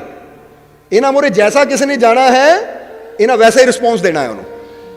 ਜੇ ਪੁੱਛੋ ਭਾਈ ਉਹ ਤਾਂ ਉਹਨਾਂ ਤੇ ਗਾਲੀ ਦਿੱਤੀ, ਉਹਨਾਂ ਦਾ ਬੁਰਾ ਬੋਲਿਆ, ਤੂੰ ਕਿਉਂ ਬੋਲਿਆ? ਲੈ, ਜੇ ਉਹ ਬੋਲੇਗਾ ਤਾਂ ਮੈਂ ਨਹੀਂ ਬੋਲਣਾ। ਜੇ ਉਹ ਜਵਾਬ, ਉਹ ਕੋਈ ਅੱਗਿਓਂ ਮੇਰੇ ਨਾਲ ਬੇਹੁਦਾ ਹਰਕਤ ਕਰੇਗਾ ਤਾਂ ਕੀ ਗੱਲ ਮੈਂ ਨਹੀਂ ਕਰਨੀ? ਮੈਂ ਕੋਈ ਹੱਥਾਂ ਚੂੜੀਆਂ ਪਾਈਆਂ? ਮੈਂ ਕੋਈ ਡਰਪੋਕ ਹਾਂ? ਮੈਂ ਕੋਈ ਡਰਦਾ ਉਹ ਤੋਂ? ਜੇ ਮੇਰੇ ਨਾਲ ਕੋਈ ਬੁਰਾ ਕਰੇਗਾ ਤਾਂ ਮੈਂ ਉਹਨੂੰ ਬਖਸ਼ਣਾ ਨਹੀਂ ਹੈ। ਇਹ ਮਿਰਰ ਮਾਈਂਡ ਹੈ। ਤਾਂ ਹੀ ਤੇ ਇੱਥੇ ਬੁੱਲੇ ਸ਼ਾਹ ਨੇ ਵੀ ਕਿਹਾ ਹੈ ਕਿ ਭਲਿਆਂ ਨਾਲ ਕਰਦਾ ਹਰ ਕੋਈ ਭਲਾ ਯਾਰਾ, ਭਲਾ ਬੁਰਿਆਂ ਨਾਲ ਕਰੇ ਤੇ ਤਾਂ ਜਾਣਾ। ਕਿ ਇਹ ਤਾਂ ਉਹ ਮੇਰੇ ਨਾਲ ਚੰਗਾ ਕਰੇ, ਮੈਂ ਉਹਨਾਂ ਚੰਗਾ ਕਰ ਦਿੱਤਾ, ਇਹ ਤਾਂ ਇੱਕ ਸੌਦਾ ਹੋ ਗਿਆ ਕਿ ਉਹ ਮੈਨੂੰ ਦੇ ਰਿਹਾ ਹੈ ਇੱਜ਼ਤ ਤਾਂ ਮੈਂ ਉਹਨੂੰ ਇੱਜ਼ਤ ਦੇ ਰਿਹਾ, ਉਹ ਮੈਨੂੰ ਪਿਆਰ ਦੇ ਰਿਹਾ, ਮੈਂ ਉਹਨੂੰ ਪਿਆਰ ਦੇ ਰਿਹਾ। ਜਿੱਦਾਂ ਇੱਕ ਦੁਕਾਨਦਾਰ ਕਹਿੰਦਾ ਉਹ ਮੈਨੂੰ ਦਾਮ ਦੇ ਰਿਹਾ, ਮੈਂ ਉਹਨੂੰ ਚੀਜ਼ ਦੇ ਰਿਹਾ ਹਾਂ। ਪਰ ਇੱਥੇ ਕੀ ਦੱਸਿਆ ਬੁੱਲੇ ਸ਼ਾਹ ਨੇ? ਮਜ਼ਾ ਤਾਂ ਇਹ ਹੈ ਜ਼ਿੰਦਗੀ ਦਾ ਕਿ ਕੋਈ ਤੇਰੇ ਨਾਲ ਬੁਰਾ ਕਰੇ ਤਾਂ ਤੂੰ ਉਹਦੇ ਨਾਲ ਹੀ ਭਲਾ ਕਰੇ, ਕੋਈ ਤੇਰੇ ਨਾਲ ਬਦਸਲੂਕੀ ਕਰੇ ਤੂੰ ਉਹਦੇ ਨਾਲ ਵੀ ਅੱਛਾ ਸਲੂਕ ਕਰੇ। ਕਹਿੰਦੇ ਇਹ ਹੈ ਜ਼ਿੰਦਗੀ। ਹੁਣ ਮਿਰਰ ਮਾਈਂਡ ਕਿ ਜੈਸਾ ਕੋਈ ਉਹਦੇ ਨਾਲ ਬਿਹੇਵ ਕਰਦਾ ਹੈ, ਜੈਸਾ ਕੋਈ ਉਹਦੇ ਸਾਹਮਣੇ ਜਾਂਦਾ ਹੈ, ਉਹਨੂੰ ਵੈਸਾ ਹੀ ਅੱਗੇ ਉਹ ਬਣ ਕੇ ਮਿਲਦਾ ਹੈ। ਕੋਈ ਦੋਸਤ ਜਾਏਗਾ ਹੱਸ ਕੇ ਬੁਲਾਏਗਾ, ਹੱਸ ਕੇ ਮਿਲਾਂਗੇ। ਕੋਈ ਕ੍ਰੋਧ ਨਾਲ ਜਾਏਗਾ ਤਾਂ ਉਹ ਵੀ ਅੱਗੇ ਕ੍ਰੋਧਿਤ ਹੋ ਜਾਏਗਾ। ਕੋਈ ਪਿਆਰ ਦੇ ਬੋਲ ਬੋਲੇਗਾ ਤਾਂ ਇਧਰੋਂ ਵੀ ਪਿਆਰ ਮਿਲੇਗਾ। ਕੋਈ ਕ੍ਰੋਧ ਦੇ ਬੋਲ ਬੋਲੇਗਾ, ਗਾਲੀ ਗਲੋਚ ਕਰੇਗਾ ਤਾਂ ਅੱਗੇ ਵੀ ਗਾਲੀ ਮਿਲਣੀ ਹੈ। ਇਹਦਾ ਮਤਲਬ ਇਹ ਮਾਈਂਡ ਕਿਹੜਾ ਹੈ? ਇਹਦੇ ਮੂਹਰੇ ਜੈਸਾ ਕਿਸੇ ਨੇ ਜਾਣਾ ਹੈ ਨਾ, ਵੈਸਾ ਹੀ ਉਹਨੂੰ ਦਿਖਾ ਦੇਣਾ ਹੈ ਕਿ ਭਾਈ ਜਿੱਦਾਂ ਦਾ ਤੂੰ ਮੇਰੇ ਨਾਲ ਕਰਨਾ ਸਲੂਕ, ਉਦਾਂ ਦਾ ਮੈਂ ਤੇਰੇ ਨਾਲ ਕਰਨਾ ਹੈ। ਇਹਨੂੰ ਕਿਹਾ ਜਾਂਦਾ ਮਿਰਰ ਮਾਈਂਡ। ਜਰਾ ਧਿਆਨ ਦੇਣਾ। ਪਹਿਲਾ ਕਿਹੜਾ ਹੈ? ਸਟੋਨ ਮਾਈਂਡ, ਜਿਹਨੂੰ ਫਰਕ ਨਹੀਂ ਅੱਗੇ ਕੋਈ ਚੰਗਾ ਹੈ ਕੋਈ ਮਾੜਾ ਹੈ, ਉਹਨਾਂ ਬਸ ਮਾੜਾ ਹੀ ਕਰਨਾ ਹੈ। ਤਾਂ ਹੀ ਤਾਂ ਤੁਸੀਂ ਦੇਖੇ ਹੋਣਗੇ ਕਿ ਅਗਰ ਇਤਿਹਾਸ ਦੇ ਪੰਨੇ ਖੋਲ ਕੇ ਪੜ੍ਹੀਏ ਅਸੀਂ ਤਾਂ ਤੁਸੀਂ ਦੇਖਿਆ ਹੈ ਕਿ ਸ਼ੁਕਰਾਤ ਨੂੰ ਜ਼ਹਿਰ ਦੇ ਪਿਆਲੇ ਦਿੱਤੇ ਗਏ, ਤਵਰੇਜ ਦੀ ਚਮੜੀ ਉਤਾਰੀ ਗਈ, ਜੀਸਸ ਕ੍ਰਾਈਸਟ ਨੂੰ ਸਲੀਬ ਤੇ ਚੜਾਇਆ ਗਿਆ, ਗੁਰੂਆਂ ਨੂੰ ਤੱਤੀਆਂ ਤਵੀਆਂ ਤੇ ਬਿਠਾਇਆ ਗਿਆ। ਇਹ ਕਿਹਨਾਂ ਬੰਦਿਆਂ ਦੇ ਕੰਮ ਸੀ? ਜਿਹੜੇ ਸਟੋਨ ਮਾਈਂਡ ਸੀ। ਕਿਹੜੇ ਸੀਗੇ? Stone mind. ਕਿ ਜਿਨ੍ਹਾਂ ਨੂੰ ਮਤਲਬ ਨਹੀਂ ਕਿ ਅੱਗੇ ਕਿੰਨੀ ਅੱਛੀ ਰੂਹ ਹੈ, ਅੱਗੇ ਕਿੰਨਾ ਅੱਛੀ ਆਤਮਾ ਬੈਠੀ ਹੈ, ਅੱਗੇ ਕਿੰਨਾ ਅੱਛਾ ਪਿਆਰਾ ਸਤਿਗੁਰ ਹੈ ਜਾਂ ਕਿੰਨਾ ਪਿਆਰਾ ਪੈਗੰਬਰ ਹੈ, ਪੀਰ ਫਕੀਰ ਹੈ, ਉਹਨੂੰ ਇਹਦੇ ਨਾਲ ਮਤਲਬ ਨਹੀਂ। ਉਹ ਇੰਨੇ ਸਟੋਨ ਮਾਈਂਡ ਹੈ, ਪੱਥਰ ਦਿਲ ਹੈ ਜਾਂ ਪੱਥਰ ਦਿਮਾਗ ਹੈ ਉਹਨਾਂ ਦੇ ਕਿ ਉਹਨਾਂ ਤੇ ਉਹਦਾ ਅਸਰ ਹੀ ਨਹੀਂ ਕਿ ਅੱਗੇ ਕਿਹੜੀ ਸ਼ਖਸੀਅਤ ਬੈਠੀ ਹੈ। ਬਸ ਉਹਨਾਂ ਨੇ ਜਿੱਦਾਂ ਪੱਥਰ ਨੇ ਇਹ ਨਹੀਂ ਦੇਖਣਾ ਕਿ ਫੁੱਲ ਹੈ, ਅੱਗੇ ਸ਼ੀਸ਼ਾ ਹੈ, ਉਹਨਾਂ ਬਸ ਮਾਰ ਦਿਓ ਕੁਚਲਣਾ ਹੀ ਹੈ, ਉਹਨਾਂ ਹੱਡੀ ਤੋੜਨੀ ਹੈ। ਇਹ ਨਹੀਂ ਦੇਖਣਾ ਬੱਚਾ ਹੈ। ਬੋਲੋ ਸਮਝਦੇ ਹੋ ਕਿ ਨਹੀਂ? ਤੁਸੀਂ ਪੱਥਰ ਉਠਾ ਕੇ ਮਾਰੋ, ਉਹਨਾਂ ਇਹ ਥੋੜੀ ਦੇਖਣਾ ਹੈ ਕਿ ਬੱਚੇ ਦੇ ਸਿਰ 'ਚ ਲੱਗ ਰਿਹਾ ਤਾਂ ਮੈਨੂੰ ਮਾਫ ਕਰ ਦੇਵਾਂ, ਕਿਸੇ ਪਾਪੀ ਦੇ ਸਿਰ 'ਚ ਲੱਗ ਰਿਹਾ ਫਾੜ ਦੇ ਮੈਂ ਤਾਂ ਸਿਰ। ਨਹੀਂ, ਉਹਨਾਂ ਦਾ ਜਿੱਥੇ ਲੱਗਣਾ ਹੈ ਨੁਕਸਾਨ ਹੀ ਕਰਨਾ ਹੈ। ਸੋ ਜਿਨ੍ਹਾਂ ਨੇ ਗੁਰੂਆਂ ਰਹਿਬਰਾਂ ਪੀਰਾਂ ਫਕੀਰਾਂ ਨੂੰ ਤਸੀਹੇ ਦਿੱਤੇ ਜਾਂ ਜੋ ਦੂਜਿਆਂ ਨੂੰ ਜਿੱਦਾਂ ਦੱਸਿਆ ਕਿ ਹੱਸਦੇ ਖੇਡਦਿਆਂ ਨੂੰ ਰਵਾਉਂਦੇ ਹੈ, ਉਹ ਸਟੋਨ ਮਾਈਂਡ। ਔਰ ਜਿਹੜੇ ਇਦਾਂ ਦਾ ਰਿਸਪੌਂਸ ਕਰਦੇ ਹੈ ਕਿ ਜੇ ਅੱਗੇ ਕਿਸੇ ਨੇ ਹੱਥ ਜੋੜਤੇ ਅਸੀਂ ਵੀ ਅੱਗੇ ਉਹਨੂੰ ਹੱਥ ਜੋੜ ਦਿੱਤੇ, ਕਿਸੇ ਨੇ ਇੱਜ਼ਤ ਕੀਤੀ ਅਸੀਂ ਵੀ ਇੱਜ਼ਤ ਕਰ ਲਈ, ਕਿਸੇ ਨੇ ਮੁਸਕਰਾ ਕੇ ਬੁਲਾਇਆ ਅਸੀਂ ਵੀ ਮੁਸਕਰਾ ਕੇ ਬੁਲਾਇਆ। ਇਹ ਹੈ ਮਿਰਰ ਮਾਈਂਡ ਕਿ ਅਸੀਂ ਬੁਰਾ ਕਿਸੇ ਦਾ ਕਰਨਾ ਨਹੀਂ, ਪਰ ਜੇ ਸਾਡੇ ਨਾਲ ਬੁਰਾ ਕਰੇਗਾ ਤਾਂ ਫਿਰ ਸਾਡੇ ਵੱਲੋਂ ਵੀ ਉਹੀ ਰਿਸਪੌਂਸ ਜਾਣਾ ਜੋ ਅੱਗਿਓਂ ਉਹ ਸਾਡੇ ਨਾਲ ਕਰ ਰਿਹਾ ਹੈ। ਹੁਣ ਲਾਸਟ ਮਾਈਂਡ ਜਿਹੜਾ ਕਿਹਾ ਗਿਆ ਹੈ, ਜਿਹਨੂੰ ਕਲੇ ਮਾਈਂਡ ਕਿਹਾ ਗਿਆ ਹੈ, ਉਹ ਸਭ ਤੋਂ ਉੱਤਮ ਮਾਈਂਡ ਮੰਨਿਆ ਗਿਆ ਹੈ। ਕਿਹੜਾ ਮਾਈਂਡ ਮੰਨਿਆ ਗਿਆ ਹੈ? ਸਭ ਤੋਂ ਉੱਤਮ ਮਾਈਂਡ ਮੰਨਿਆ ਗਿਆ ਹੈ। ਹੁਣ ਜਰਾ ਸਮਝਣਾ, ਕਲੇ ਮਾਈਂਡ, ਕਲੇ ਦਾ ਮਤਲਬ ਹੁੰਦਾ ਮਿੱਟੀ। ਜਿੱਦਾਂ ਸਹਿਜੋ ਭਾਈ ਨੇ ਕਿਹਾ ਕਿ ਸਤਸੰਗ ਪ੍ਰੇਮੀ ਐਸਾ ਚਾਹੀਏ ਜੈਸੇ ਕੀ ਹੋਵੇ, ਮਾਟੀ ਹੋਏ। ਹੁਣ ਮਨੋਵਿਗਿਆਨ ਦੱਸਦਾ ਹੈ ਕਿ ਤੀਸਰਾ ਮਾਈਂਡ ਜੋ ਸਰਵੋਤਮ ਮਾਈਂਡ ਹੈ, ਉਹਨੂੰ ਕਲੇ ਮਾਈਂਡ ਕਿਹਾ ਜਾਂਦਾ ਹੈ। ਕਾਰਨ ਕੀ ਹੈ ਉਹਨੂੰ ਕਲੇ ਮਾਈਂਡ ਕਹਿਣ ਦਾ? ਕਿਉਂਕਿ ਕਲੇ ਮਾਈਂਡ ਮਿੱਟੀ ਮਾਈਂਡ। ਹੁਣ ਮਿੱਟੀ ਦਾ ਮਤਲਬ ਕੀ ਹੈ? ਇੱਥੇ ਇਹ ਮਤਲਬ ਨਹੀਂ ਮਿੱਟੀ ਦਾ ਕਿ ਲੈ ਵੀ ਤੇਰਾ ਦਿਮਾਗ ਤਾਂ ਮਿੱਟੀ ਹੈ। ਅਰਥ ਸਮਝੋ ਮਿੱਟੀ ਦਾ। ਮਿੱਟੀ ਦਾ ਗੁਣ ਕੀ ਹੈ? ਗੁਣ ਸਮਝੋ। ਇੱਥੇ ਨਾਮ ਦੀ ਤਰਫ ਨਹੀਂ ਜਾਣਾ, ਅਸੀਂ ਗੁਣ ਦੀ ਤਰਫ ਜਾਣਾ ਹੈ। ਚਲੋ ਸਮਝਦੇ ਹੋ ਕਿ ਨਹੀਂ? ਕਿਹਦੀ ਤਰਫ ਜਾਣਾ ਹੈ? ਗੁਣ ਦੀ ਤਰਫ ਜਾਣਾ ਹੈ। ਮਿੱਟੀ ਦਾ ਗੁਣ ਕੀ ਹੈ? ਕੀ ਗੁਣ ਹੈ ਮਿੱਟੀ ਦਾ? ਜਰਾ ਆਪਣੇ ਆਪ ਨੂੰ ਅੰਦਰੋਂ ਜਵਾਬ ਦਿਓ। ਪਤਾ ਮਿੱਟੀ ਦਾ ਗੁਣ ਕੀ ਹੈ? ਸਭ ਤੋਂ ਵੱਡਾ ਗੁਣ ਕੀ ਹੈ ਮਿੱਟੀ ਦਾ? ਮਿੱਟੀ ਦਾ ਗੁਣ ਇਹ ਹੈ ਕਿ ਮਿੱਟੀ 'ਚ ਤੁਸੀਂ ਛੋਟਾ ਜਿਹਾ ਬੀਜ ਪਾਉਂਦੇ ਹੋ ਤਾਂ ਮਿੱਟੀ ਉਹਨੂੰ ਆਪਣੇ ਕੋਲ ਲੈ ਕੇ ਉਹ ਛੋਟੇ ਜਿਹੇ ਬੀਜ ਨੂੰ ਜਿੰਨਾ ਜ਼ਿਆਦਾ ਬੜਾ ਹੋ ਸਕਦੀ ਹੈ ਕਰਦੀ ਹੈ। ਯਾਨੀ ਛੋਟੇ ਜਿਹੇ ਬੀਜ ਦਾ ਬ੍ਰਿਕਸ਼ ਬਣਾ ਦਿੰਦੀ ਹੈ। ਸਮਝਦੇ ਹੋ ਕਿ ਨਹੀਂ? ਛੋਟੇ ਜਿਹੇ ਬੀਜ ਦਾ ਬ੍ਰਿਕਸ਼ ਬਣਾ ਦਿੰਦੀ ਹੈ। ਮਿੱਟੀ ਦੇ ਅੰਦਰ ਜਿਹੜੀ ਚੀਜ਼ ਜਾਂਦੀ ਹੈ, ਜਿਹੜਾ ਵੀ ਬੀਜ ਜਾਂਦਾ ਹੈ, ਕਿਸੇ ਵੀ ਫੁੱਲ ਦਾ ਬੀਜ ਜਾਵੇ, ਕਿਸੇ ਵੀ ਫਲ ਦਾ ਬੀਜ ਜਾਵੇ, ਕਿਸੇ ਵੀ ਚੀਜ਼ ਦਾ ਬੀਜ ਜਾਵੇ, ਕੋਈ ਕਲਮ ਲਾ ਦਿੱਤੀ ਜਾਵੇ, ਕੋਈ ਟਹਿਣੀ ਬੀਜ ਦਿੱਤੀ ਜਾਵੇ, ਤਾਂ ਮਿੱਟੀ ਦੇ ਕੋਲ ਛੋਟੀ ਜਿਹੀ ਚੀਜ਼ ਜਾਂਦੀ ਹੈ ਪਰ ਮਿੱਟੀ ਉਹਨੂੰ ਕਈ ਗੁਣਾ ਬੜਾ ਕਰ ਦਿੰਦੀ ਹੈ। ਇਹ ਸਮਝਣਾ ਜ਼ਰਾ ਸਾਰਿਆਂ ਨੇ। ਕਹਿੰਦੇ ਇਸ ਤਰ੍ਹਾਂ ਤੀਸਰੇ ਪ੍ਰਕਾਰ ਦੇ ਕਲੇ ਮਾਈਂਡ ਜਿਹੜੇ ਵਾਲੇ ਹੁੰਦੇ ਆ ਨਾ, ਉਹਨਾਂ ਦੀ ਸੋਚ ਇਦਾਂ ਦੀ ਹੁੰਦੀ ਹੈ ਕਿ ਮੇਰੇ ਨਾਲ ਜੋ ਵੀ ਜੁੜ ਗਿਆ, ਜੋ ਵੀ ਮੇਰੇ ਕੋਲ ਆ ਗਿਆ, ਜੇ ਬੁਰਾ ਵੀ ਆ ਗਿਆ ਤਾਂ ਮੈਂ ਕੋਸ਼ਿਸ਼ ਕਰਨੀ ਹੈ ਇਹ ਬੁਰੇ ਨੂੰ ਅੱਛਾ ਬਣਾ ਕੇ ਭੇਜਣਾ ਹੈ।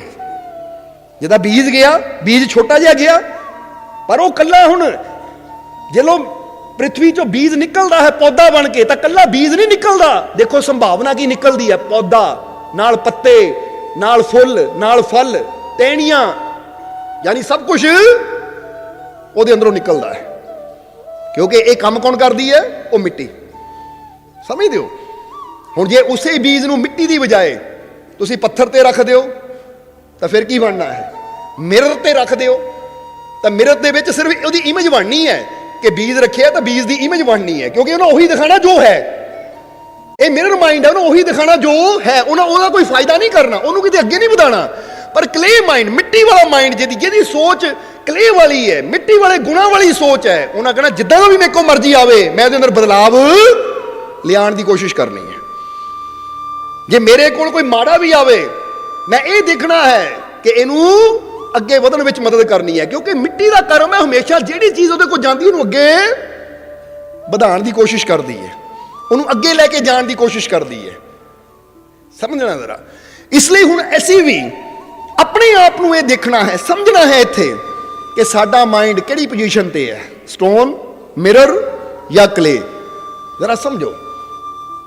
ਜਦੋਂ ਅਸੀਂ ਸੰਤਾਂ ਦੇ ਵਚਨ ਸੁਣਦੇ ਹਾਂ ਔਰ ਉਹ ਵਚਨ ਪੱਥਰ ਦੀ ਤਰ੍ਹਾਂ ਬੂੰਦ ਜਿੱਦਾਂ ਹੁੰਦੀ ਹੈ ਨਾ, ਉੱਪਰ ਹੀ ਰਹਿ ਜਾਣ ਤਾਂ ਪ੍ਰਭਾਵ ਨਹੀਂ ਕਰਦੇ।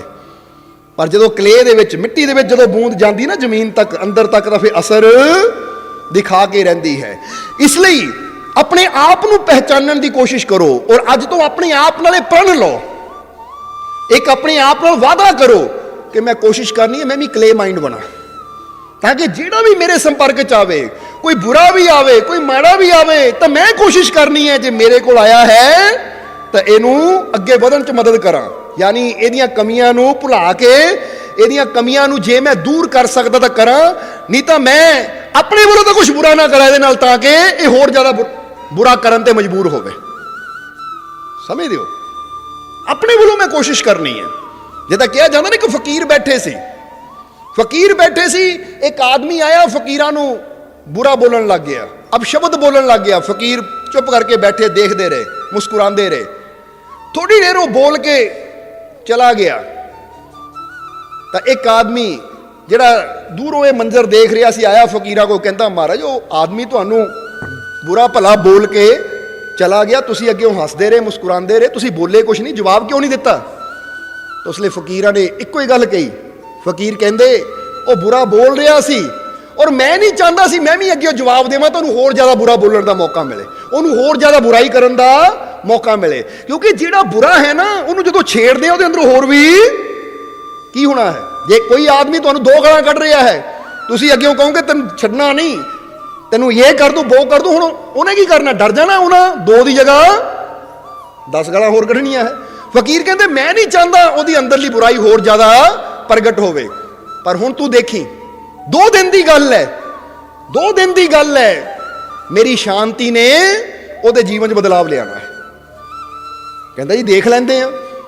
ਹੁਣ ਉਹ ਆਦਮੀ ਆਇਆ, ਗਾਲਾਂ ਗੁਲਾ ਕੱਢ ਕੇ ਚਲਾ ਗਿਆ, ਫਕੀਰ ਕੁਛ ਨਹੀਂ ਬੋਲੇ। ਅਗਲੇ ਦਿਨ ਫੇਰ ਆ ਗਿਆ, ਫੇਰ ਆਇਆ, ਫਿਰ ਫਕੀਰ ਬੈਠੇ ਆ, ਫਿਰ ਉਹ ਬੁਰਾ ਬੋਲਿਆ, ਪਰ ਅੱਜ ਕੱਲ ਨਾਲੋਂ ਥੋੜਾ ਘੱਟ ਬੋਲਿਆ, ਅੱਜ ਕੱਲ ਨਾਲੋਂ ਥੋੜਾ ਘੱਟ ਬੋਲਿਆ। ਹੁਣ ਜ਼ਰਾ ਸੋਚੋ, ਜੇ ਕੱਲ ਫਕੀਰ ਜਵਾਬ ਦਿੰਦੇ ਤਾਂ ਫਿਰ ਜਿੰਨਾ ਕੱਲ ਬੋਲਿਆ ਸੀ, ਪਹਿਲਾਂ ਤਾਂ ਕੱਲ ਹੀ ਉਹਨਾਂ ਦੁੱਗਣਾ ਬੋਲਣਾ ਸੀ, ਫਿਰ ਅੱਜ ਉਸ ਤੋਂ ਵੀ ਜ਼ਿਆਦਾ ਬੋਲਣਾ ਸੀ। ਪਰ ਕੱਲ ਫਕੀਰ ਸ਼ਾਂਤ ਰਹੇ, ਇਸ ਲਈ ਅੱਜ ਉਹ ਬੋਲਿਆ ਤਾਂ ਸਹੀ ਪਰ ਘੱਟ ਬੋਲਿਆ। ਫਕੀਰ ਫਿਰ ਮੁਸਕਰਾਉਂਦੇ ਰਹੇ। ਜਦੋਂ ਬੋਲ ਕੇ ਜਾਣ ਲੱਗਾ, ਫਕੀਰ ਕਹਿੰਦੇ ਹੋਰ ਬੇਟਾ ਬਾਕੀ ਠੀਕ ਹੈ ਸਭ, ਹੋਰ ਕੁਛ? ਚੁੱਪ ਕਰਕੇ ਚਲਾ ਗਿਆ। ਤੀਸਰਾ ਦਿਨ ਹੋਇਆ, ਜਦੋਂ ਤੀਸਰਾ ਦਿਨ ਹੋਇਆ ਤਾਂ ਆ ਕੇ ਫਕੀਰਾਂ ਦੇ ਚਰਨਾਂ ਤੇ ਸਿਰ ਰੱਖ ਕੇ ਰੋਣ ਲੱਗ ਗਿਆ। ਫਕੀਰ ਕਹਿੰਦੇ ਬੇਟਾ ਕੀ ਗੱਲ ਹੋ ਗਈ, ਸਭ ਠੀਕ ਹੈ, ਘਰ 'ਚ ਠੀਕ ਹੈ? ਕਹਿੰਦਾ ਮਹਾਰਾਜ ਮੈਨੂੰ ਮਾਫ ਕਰੋ, ਮੈਂ ਪਰਸੋਂ ਵੀ ਆਇਆ, ਤੁਹਾਡੀ ਬੜੀ ਬੇਇੱਜ਼ਤੀ ਕੀਤੀ, ਬੜਾ ਬੁਰਾ ਬੋਲਿਆ, ਪਰ ਤੁਸੀਂ ਕੋਈ ਜਵਾਬ ਨਹੀਂ ਦਿੱਤਾ। ਮੈਂ ਕੱਲ ਵੀ ਆਇਆ, ਤੁਹਾਨੂੰ ਬੜਾ ਬੁਰਾ ਬੋਲਿਆ, ਫਿਰ ਵੀ ਤੁਸੀਂ ਜਵਾਬ ਨਹੀਂ ਦਿੱਤਾ। ਤੁਸੀਂ ਉਲਟਾ ਮੈਨੂੰ ਪੁੱਛਿਆ ਬੇਟਾ ਸਭ ਠੀਕ ਹੈ, ਕੋਈ ਹੋਰ ਗੱਲਬਾਤ? ਕਹਿੰਦਾ ਮੈਂ ਸਾਰੀ ਰਾਤ ਜਾ ਕੇ ਸੌ ਨਹੀਂ ਸਕਿਆ ਕਿ ਉਹ ਮੈਨੂੰ ਬੇਟਾ ਕਹਿ ਰਹੇ ਹੈ, ਉਹ ਮੇਰੇ ਨਾਲ ਪਿਆਰ ਕਰ ਰਿਹਾ ਤਾਂ ਮੈਂ ਉਹਨਾਂ ਨੂੰ ਗਾਲੀਆਂ ਦੇ ਰਿਹਾ, ਮੈਨੂੰ ਸਾਰੀ ਰਾਤ ਨੀਂਦ ਨਹੀਂ ਆਈ, ਪਛਤਾਵਾ ਹੋਇਆ, ਇਸ ਲਈ ਮੈਂ ਮਾਫੀ ਮੰਗ ਰਿਹਾ। ਹੁਣ ਉਹ ਆਦਮੀ ਜਿਹੜਾ 2 ਦਿਨ ਪਹਿਲਾਂ ਆਇਆ ਸੀ, ਉਹਨੇ ਜਦੋਂ ਇਹ ਮੰਜ਼ਰ ਦੇਖਿਆ ਕਿ ਅੱਜ ਬੰਦਾ ਜਿਹੜਾ 2 ਦਿਨ ਪਹਿਲਾਂ ਗਾਲਾਂ ਦੇ ਰਿਹਾ ਸੀ, ਅੱਜ ਪੈਰੀ ਪਿਆ ਹੋਇਆ ਹੈ, ਜਿਸ ਲਈ ਉਹ ਮਾਫੀ ਮੰਗ ਕੇ ਫਕੀਰਾਂ ਨੇ ਕਿਹਾ ਬੇਟਾ ਪਹਿਲੀ ਗੱਲ, ਜਦੋਂ ਤੂੰ ਮੈਨੂੰ ਪਹਿਲੇ ਦਿਨ ਗਾਲੀ ਕੀ ਦਿੱਤੀ ਸੀ, ਮੈਂ ਨਾਰਾਜ਼ ਤਾਂ ਉਦੋਂ ਵੀ ਨਹੀਂ ਸੀ ਤੇਰੇ ਨਾਲ, ਔਰ ਮਾਫੀ ਤਾਂ ਉੱਥੇ ਦਿੱਤੀ ਜਾਂਦੀ ਜਿੱਥੇ ਅੱਗੇ ਕੋਈ ਨਾਰਾਜ਼ਗੀ ਹੋਵੇ। ਬੰਦਾ ਕਹਿੰਦਾ ਤੂੰ ਮੇਰਾ ਦਿਲ ਦੁਖਾਇਆ, ਮੇਰਾ ਦਿਲ ਤੋੜਿਆ, ਮੈਂ ਤੇਰੇ ਤੋਂ ਨਾਰਾਜ਼ ਹਾਂ, ਇਸ ਲਈ ਮਾਫੀ ਮੰਗ, ਮੈਂ ਤੈਨੂੰ ਤਾਂ ਮਾਫ ਕਰਨਾ ਹੈ। ਬੇਟਾ ਪਹਿਲੇ ਦਿਨ ਤੂੰ ਬੋਲਿਆ, ਮੈਂ ਉਦੋਂ ਵੀ ਨਾਰਾਜ਼ ਨਹੀਂ ਸੀ, ਕਿਉਂਕਿ ਉਦੋਂ ਵੀ ਮੈਨੂੰ ਪਤਾ ਸੀ ਕਿ ਤੂੰ ਜੋ ਬੋਲ ਰਿਹਾ ਹੈ, ਜੋ ਤੇਰੇ ਸ਼ਬਦ ਹੈ, ਮੇਰਾ ਧਿਆਨ ਉਹਦੀ ਤਰਫ ਨਹੀਂ ਸੀ, ਮੈਂ ਤਾਂ ਤੇਰੇ ਅੰਦਰ ਨੂੰ ਦੇਖ ਰਿਹਾ ਸੀ ਕਿ ਕਿਤੇ ਨਾ ਕਿਤੇ ਤੇਰੇ ਅੰਦਰ ਵੀ ਉਹ ਪਰਮਾਤਮਾ ਬੈਠਾ ਹੈ, ਉਹ ਅੱਛਾਈ ਬੈਠੀ ਹੈ। ਪਰ ਦਰਅਸਲ ਉੱਪਰ ਜੋ ਨਾ ਉਵਾਲ ਹੈ, ਉੱਪਰ ਜੋ ਇਹ ਕ੍ਰੋਧ ਰੂਪੀ ਮੈਲ ਹੈ, ਇਹ ਨਿਕਲਣੀ ਜ਼ਰੂਰੀ ਹੈ। ਜਿੱਦਾਂ ਆਪਾਂ ਕਿਸੇ ਚੀਜ਼ ਨੂੰ ਜਦੋਂ ਧੋਂਦੇ ਆ ਨਾ, ਤਾਂ ਅਸੀਂ ਕੀ ਦੇਖਦੇ, ਜਿਹੜੀ ਉੱਪਰ ਗੰਦਗੀ ਹੁੰਦੀ ਅਸੀਂ ਉਹਨੂੰ ਨਿਤਾਰ ਦਿੰਦੇ ਆ ਇਦਾਂ, ਤਾਂ ਕਿ ਜਿਹੜੀ ਅਸਲੀ ਚੀਜ਼ ਹੈ, ਸ਼ੁੱਧ ਚੀਜ਼ ਹੈ, ਉਹ ਥੱਲੇ ਰਹਿ ਜਾਵੇ। ਦਾਲ ਧੋਤੀ ਜਾਂਦੀ ਹੈ, ਚਾਵਲ ਧੋਤੇ ਜਾਂਦੇ, ਤਾਂ ਕੀ ਕਰਦਾ ਬੰਦਾ, ਜਦੋਂ ਦੇਖਦਾ ਵਿੱਚ ਕੰਕਰ ਪੱਥਰ ਹੈ, ਉਹਨਾਂ ਨੂੰ ਚੁਣਦਾ ਹੈ, ਤਾਂ ਜੇ ਮਾੜੀ ਮੋਟੀ ਗੰਦਗੀ ਹੋਵੇ ਤਾਂ ਪਾ ਕੇ ਇਦਾਂ ਕਰ ਦਿੰਦਾ ਹੈ। ਫਕੀਰ ਕਹਿੰਦੇ ਅਸੀਂ ਵੀ ਇੰਤਜ਼ਾਰ ਕਰ ਰਹੇ ਸੀ, ਸਾਨੂੰ ਪਤਾ ਤੇਰੇ ਅੰਦਰ ਵੀ ਅੱਛਾਈ ਹੈ, ਇਸ ਲਈ ਮਾਫ ਕਰਨ ਦੀ ਗੱਲ ਤਾਂ ਹੋਵੇ ਜੇ ਅਸੀਂ ਤੇਰੇ ਤੋਂ ਨਾਰਾਜ਼ ਹੋਈਏ, ਪਰ ਫਿਰ ਵੀ ਜੇ ਤੈਨੂੰ ਤਸੱਲੀ ਹੁੰਦੀ ਹੈ ਤਾਂ ਜਾ ਬੇਟਾ ਅਸੀਂ ਤੈਨੂੰ ਮਾਫ ਕੀਤਾ, ਅਸੀਂ ਤੈਨੂੰ ਬਹੁਤ ਪਿਆਰ ਕਰਦੇ ਹਾਂ, ਕਹਿ ਕੇ ਉਹਦੇ ਸਿਰ ਤੇ ਹੱਥ ਰੱਖਿਆ ਔਰ ਉਹ ਖੁਸ਼ੀ ਦੇ ਨਾਲ ਚਲਾ ਗਿਆ। ਇੱਧਰ ਉਹ ਆਦਮੀ ਆਇਆ, ਕਹਿੰਦਾ ਮਹਾਰਾਜ ਇਹ ਕੀ ਹੋਇਆ? ਫਕੀਰ ਕਹਿੰਦੇ ਤੈਨੂੰ ਕਿਹਾ ਸੀ ਨਾ ਕਿ 2 ਦਿਨ ਬਾਅਦ ਤੂੰ ਦੇਖੀ, ਅਸੀਂ ਇਹਨੂੰ ਬਦਲਣਾ ਹੈ, ਇਹਦੇ ਅੰਦਰ ਬਦਲਾਵ ਲਿਆਣਾ ਹੈ, 2 ਦਿਨ ਬਾਅਦ ਦੇਖੀ ਤੂੰ, ਔਰ ਅੱਜ ਦੇਖ ਲੈ।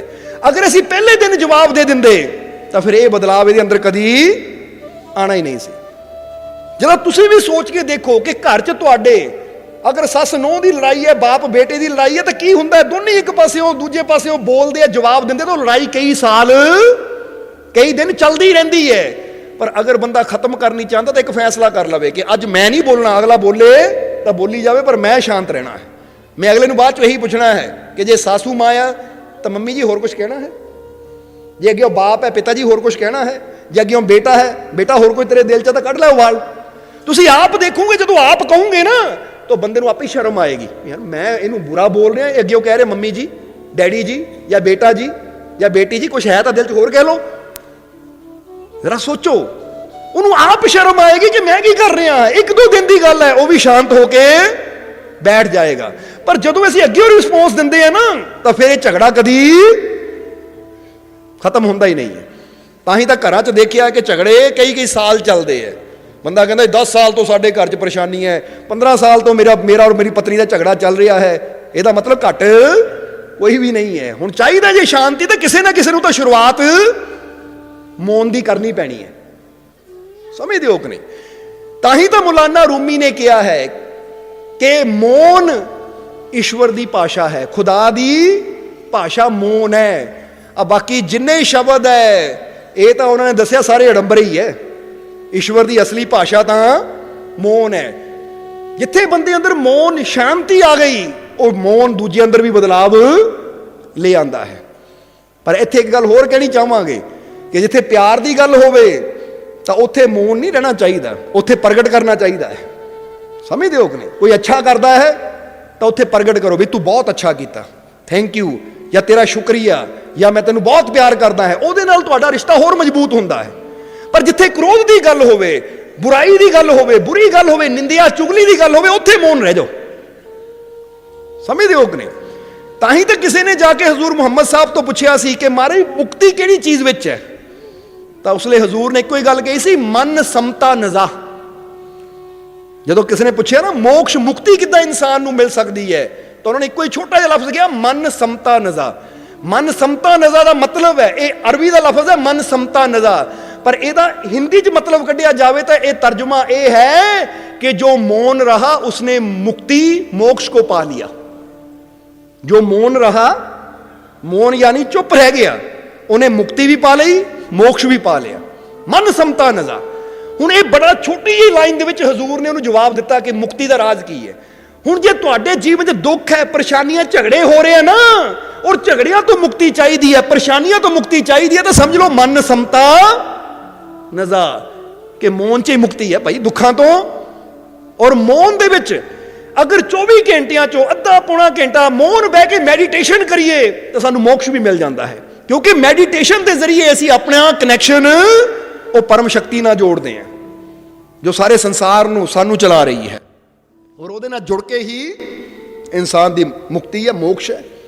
ਇਸ ਲਈ ਛੋਟੀ ਜਿਹੀ ਲਾਈਨ ਵਿੱਚ ਹਜ਼ੂਰ ਕੀ ਜਵਾਬ ਦੇ ਗਏ। ਇਸ ਲਈ ਤੁਹਾਨੂੰ ਵੀ ਇਹ ਗੱਲ ਕਹਾਂਗੇ ਕਿ ਇਹ ਬਚਨ ਸਿਰਫ ਸੁਣਨੇ ਨਹੀਂ ਹੈ, ਆਪਣੇ ਜੀਵਨ 'ਚ ਅਪਲਾਈ ਕਰਨੇ ਹੈ। ਜਦੋਂ ਲੱਗੇ ਨਾ ਕਿਤੇ ਝਗੜਾ ਹੋ ਰਿਹਾ ਤਾਂ ਫਿਰ ਸ਼ਾਂਤ ਹੋ ਜਾਓ ਭਾਈ, ਮਨ ਸਮਤਾ ਨਜ਼ਾ। ਆਪਣੇ ਅੰਦਰ ਯਾਦ ਰੱਖੋ ਕਿ ਹਜ਼ੂਰ ਨੇ, खुदा दे पैगंबर ने, पीरा फकीरा गुरुआ रहबरा ने इशारा किया है कि जो मौन रह गया उसने मोक्ष मुक्ति पा ली। तो जे मैनू भी झगड़िया तो मुक्ति चाहिए है, चाहे वो मेरा झगड़ा परिवार नाल है, चाहे किसी नाल भी है, तो मैं मौन रवां। जरा समझना। फिर इनू कहते क्ले माइंड। क्ले माइंड जिहड़ी चीज़ उहदे कोल जांदी उहनूं वैटर करन दी कोशिश करदी है। समझ आ रही कि नहीं साडी गल? इसलिए तुसीं भी देखना कि जो मेरे कोल आया है ਇਹ ਵੈਟਰ ਹੋ ਕੇ ਜਾਵੇ, ਇਹ ਅੱਛਾ ਹੋ ਕੇ ਜਾਵੇ। ਮਜ਼ਾ ਤਾਂ ਫੇਰ ਹੈ ਜ਼ਿੰਦਗੀ ਦਾ ਜੋ ਮੇਰੇ ਕੋਲ ਆਇਆ ਹੈ। ਜਿੱਦਾਂ ਅਸੀਂ ਕਈ ਵਾਰ ਇਹ ਇਸ਼ਾਰਾ ਕਰੀਦਾ ਕਿ ਸੋਚਿਆ ਕਰੋ, ਪੁੱਛਿਆ ਕਰੋ ਆਪਣੇ ਆਪ ਨੂੰ ਕਿ ਮੈਂ ਕਿੱਦਾਂ ਦੀ ਜ਼ਿੰਦਗੀ ਜੀਣਾ ਚਾਹੁੰਦਾ ਹਾਂ, ਮੈਂ ਕੈਸੀ ਜ਼ਿੰਦਗੀ ਜੀਣਾ ਚਾਹੁੰਦਾ ਹਾਂ, ਔਰ ਮੈਂ ਕੀ ਚਾਹੁੰਦਾ ਹਾਂ ਕਿ ਲੋਕ ਮੈਨੂੰ ਕਿਸ ਰੂਪ ਵਿੱਚ ਯਾਦ ਕਰਨ। ਮੈਂ ਕੀ ਚਾਹੁੰਦਾ ਹਾਂ, ਆਪਣੇ ਆਪ ਨੂੰ ਪੁੱਛੋ ਕਿ ਮੈਂ ਕੈਸੀ ਜ਼ਿੰਦਗੀ ਜੀਣਾ ਚਾਹੁੰਦਾ ਔਰ ਲੋਕ ਮੈਨੂੰ ਕਿਸ ਰੂਪ 'ਚ ਯਾਦ ਰੱਖਣ। जरा गौर करो कि लोग मैनू किस रूप में याद करन, किस करनी नाल लोग मैनू याद करन। जरा अपने आप नू पुछो की तुसी चाहते हो लोग तुहानू इदां याद करन? वो आदमी बड़ा झूठा है। जरा जवाब दिओ कि तुसी चाहते हो कि लोग तुहानू इदां याद करन? जिद्दां हुण तुहानू कोई कहे ना वो फलाना आदमी, वो तो शराबी है भाई, वो फलाना आदमी वो तो भाई ठग है, ठग। जब वो कहे ना इदां हुंदा कि नहीं, कईयां नाल जुड़िया उहदे लैवल लगा हुंदा है। जरा गौर करना कि लै भी वो तो बड़ा झूठा है, या फलाना आदमी वो तो बड़ा ठग है। लै वो जिद्दां हुण कई बार कुड़ी दा रिश्ता किते करना होवे ना, विचोले जदों विच पैंदे है, गलबात चलदी है, तां कहंदे मुंडे नाल ओ नहीं नहीं वो तो नशेड़ी है, चिट्टा नशा करदा, वो चिट्टे दा पींदा है, या शराबी है। वो किहड़ा लैवल लग गया उत्ते? नशेड़ी दा, शराबी दा, झूठे दा, ठग दा, हेरा फेरी करन वाले दा। हुण तुसीं की चाहते हो लोग तुहानू किस रूप विच याद करन? पुछो अपने आप नू, क्योंकि लोग सानू उसे रूप में याद करते हैं जिहड़ा रूप असीं अपना उन्होंने दिखाते हैं। समझ आ रही कि नहीं? हुण जे असीं झूठे बोली जावांगे तो असीं किहड़ा रूप उन्हां दी नज़रां च, किहड़ी छवि, किहड़ी इमेज अपनी उन्हां दी नज़रां च बना रहे हैं? असीं झूठे दी छवि बना रहे हैं। जदों भी साडी किते गल होएगी तां किद्दां होएगी? ओ भाई वो बंदा बड़ा झूठा है, वो ते यकीन ना करियो। हुण बंदे उत्थे हुण गौर करना, असीं की कहना है? लै भी वो मैनू झूठा कहता है, उन्हें झूठा कहता नहीं है, क्योंकि जिथे अग होवे धुआं भी ਉੱਥੇ ਨਿਕਲਦਾ ਹੈ। ਸਮਝਦੇ ਹੋ ਕਿ ਨਹੀਂ? ਇਸ ਲਈ ਆਪਣੇ ਆਪ ਨੂੰ ਪੁੱਛੋ ਕਿ ਮੈਂ ਕੀ ਚਾਹੁੰਦਾ ਹੈ ਕਿ ਲੋਕ ਮੈਨੂੰ ਕਿੱਦਾਂ ਯਾਦ ਰੱਖਣ, ਕਿੱਦਾਂ ਯਾਦ ਕਰਨ। ਕਿ ਮੈਨੂੰ ਇਦਾਂ ਯਾਦ ਕਰਨ ਕਿ ਬੰਦਾ ਬੜਾ ਝੂਠਾ ਹੈ, ਉਹ ਨਸ਼ੇੜੀ ਹੈ, ਉਹ ਸ਼ਰਾਬੀ ਹੈ, ਉਹ ਬੜਾ ਕ੍ਰੋਧੀ ਹੈ, ਜਾਂ ਉਹ ਬੜਾ ਲੋਭੀ ਹੈ, ਬੜਾ ਲਾਲਚੀ ਹੈ, ਉਹ ਤਾਂ ਭਾਈ ਬੜੇ ਸਖਤ ਦਿਲ ਦਾ, ਕਠੋਰ ਦਿਲ ਦਾ ਹੈ। ਜਾਂ ਫਿਰ ਲੋਕ ਇਦਾਂ ਯਾਦ ਕਰਨ, ਲੈ ਵੀ ਬੰਦਾ ਬੜਾ ਚੰਗਾ ਹੈ, ਬੰਦਾ ਬੜਾ ਪਿਆਰਾ ਹੈ, ਬੰਦਾ ਬੜਾ ਨੇਕ ਹੈ, ਬੰਦਾ ਬੜਾ ਅੱਛਾ ਹੈ। ਇੰਨੀ ਤੁਹਾਡੇ ਅੰਦਰ ਅੱਛਾਈ ਹੋਵੇ ਕਿ ਕੋਈ ਤੁਹਾਡੇ ਬਾਰੇ ਗੱਲ ਵੀ ਕਰੇ ਨਾ ਤਾਂ ਅੱਗਿਓਂ ਦੂਜਾ ਕਵੇ ਉਹ ਨਹੀਂ ਇਦਾਂ ਹੋ ਹੀ ਨਹੀਂ ਸਕਦਾ, ਮੈਂ ਉਹਨੂੰ ਜਾਣਦਾ, ਉਹ ਕਿੰਨਾ ਸੱਚਾ, ਉਹ ਕਦੀ ਝੂਠ ਬੋਲ ਹੀ ਨਹੀਂ ਸਕਦਾ। ਜਰਾ ਸਮਝਣਾ ਸਾਰਿਆਂ ਨੇ। ਕਹਿੰਦੇ ਜਦੋਂ ਹਜ਼ਰਤ ਅਬੂ ਬਕਰ ਨੂੰ ਪਹਿਲੀ ਵਾਰ ਪਤਾ ਲੱਗਾ ਸੀ, ਹਜ਼ੂਰ ਮੁਹੰਮਦ ਸਾਹਿਬ ਦੇ ਬੜੇ ਪਿਆਰੇ ਸੇਵਕ ਸੀ ਹਜ਼ਰਤ ਅਬੂ ਬਕਰ। ਹਜ਼ਰਤ ਅਬੂ ਬਕਰ ਬਚਪਨ ਤੋਂ ਹਜ਼ੂਰ ਮੁਹੰਮਦ ਨੂੰ ਜਾਣਦੇ ਸੀ, ਪਰ ਜਦੋਂ ਹਜ਼ੂਰ ਮੁਹੰਮਦ ਨੇ ਪੈਗੰਬਰੀ ਦਾ ਦਾਅਵਾ ਕੀਤਾ ਕਿ ਮੈਨੂੰ ਖੁਦਾ ਨੇ ਪੈਗੰਬਰ ਚੁਣਿਆ, ਤਾਂ ਮੱਕੇ 'ਚ ਕੋਈ ਮੰਨਦਾ ਨਹੀਂ ਸੀ, ਸਾਰੇ ਕਹਿੰਦੇ ਸੀ ਝੂਠੇ ਹੈ, ਯਾਨੀ ਕੋਈ ਯਕੀਨ ਕਰਨ ਨੂੰ ਤਿਆਰ ਨਹੀਂ ਹੁੰਦਾ ਸੀ। ਪਰ ਜਦੋਂ ਅਬੂ ਬਕਰ ਨੂੰ ਕਿਹਾ ਗਿਆ ਕਿ ਅਬੂ ਬਕਰ ਸੁਣਿਆ, ਜਿਹੜਾ ਤੇਰਾ ਮਿੱਤਰ ਹੈ ਮੁਹੰਮਦ, ਤਾਂ ਉਹ ਆਪਣੇ ਆਪ ਨੂੰ ਖੁਦਾ ਦਾ ਪੈਗੰਬਰ ਕਹਿੰਦਾ ਹੈ। ਹਜ਼ਰਤ ਅਬੂ ਬਕਰ ਨੇ ਕਿਹਾ ਅਗਰ ਉਹ ਕਹਿੰਦੇ ਤਾਂ ਫਿਰ ਸੱਚੇ ਹੋਣਗੇ, ਕਿਉਂਕਿ ਅੱਜ ਤੱਕ ਉਹਨਾਂ ਨੇ ਕਦੀ ਝੂਠ ਨਹੀਂ ਬੋਲਿਆ।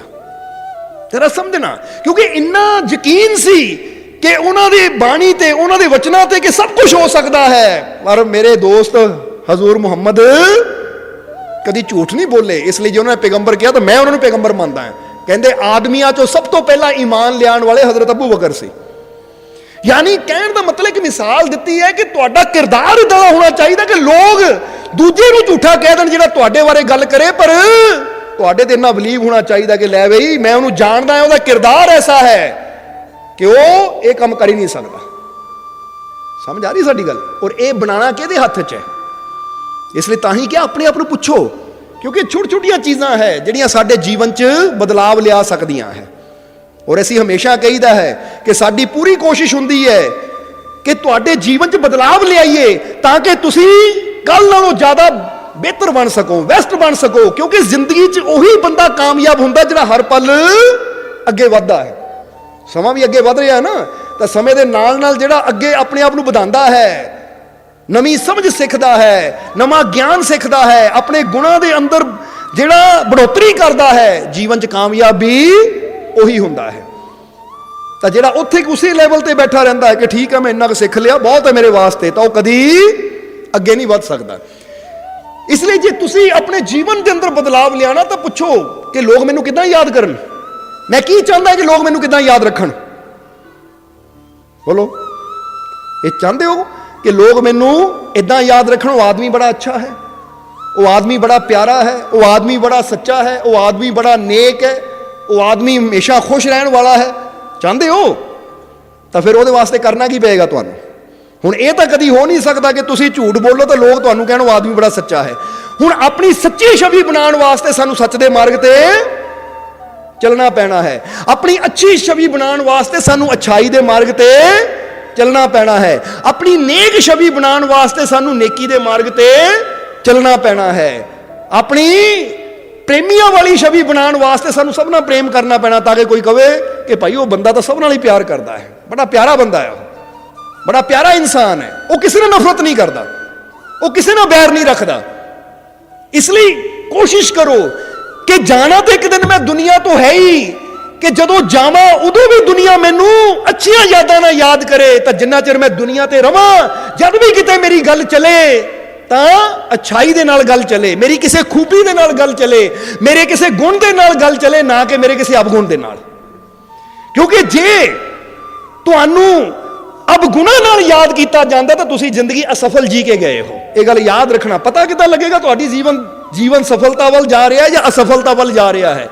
ਅਗਰ ਤੁਹਾਨੂੰ ਇਸ ਤਰ੍ਹਾਂ ਯਾਦ ਕੀਤਾ ਜਾਂਦਾ ਕਿਸੇ ਬੁਰਾਈ ਨੂੰ ਲੈ ਕੇ ਕਿ ਉਹ ਬੰਦਾ ਬੜਾ ਬੁਰਾ ਹੈ, ਤਾਂ ਫਿਰ ਤੁਸੀਂ ਜ਼ਿੰਦਗੀ ਬਰਬਾਦ ਕਰਕੇ ਜਾ ਰਹੇ ਹੋ।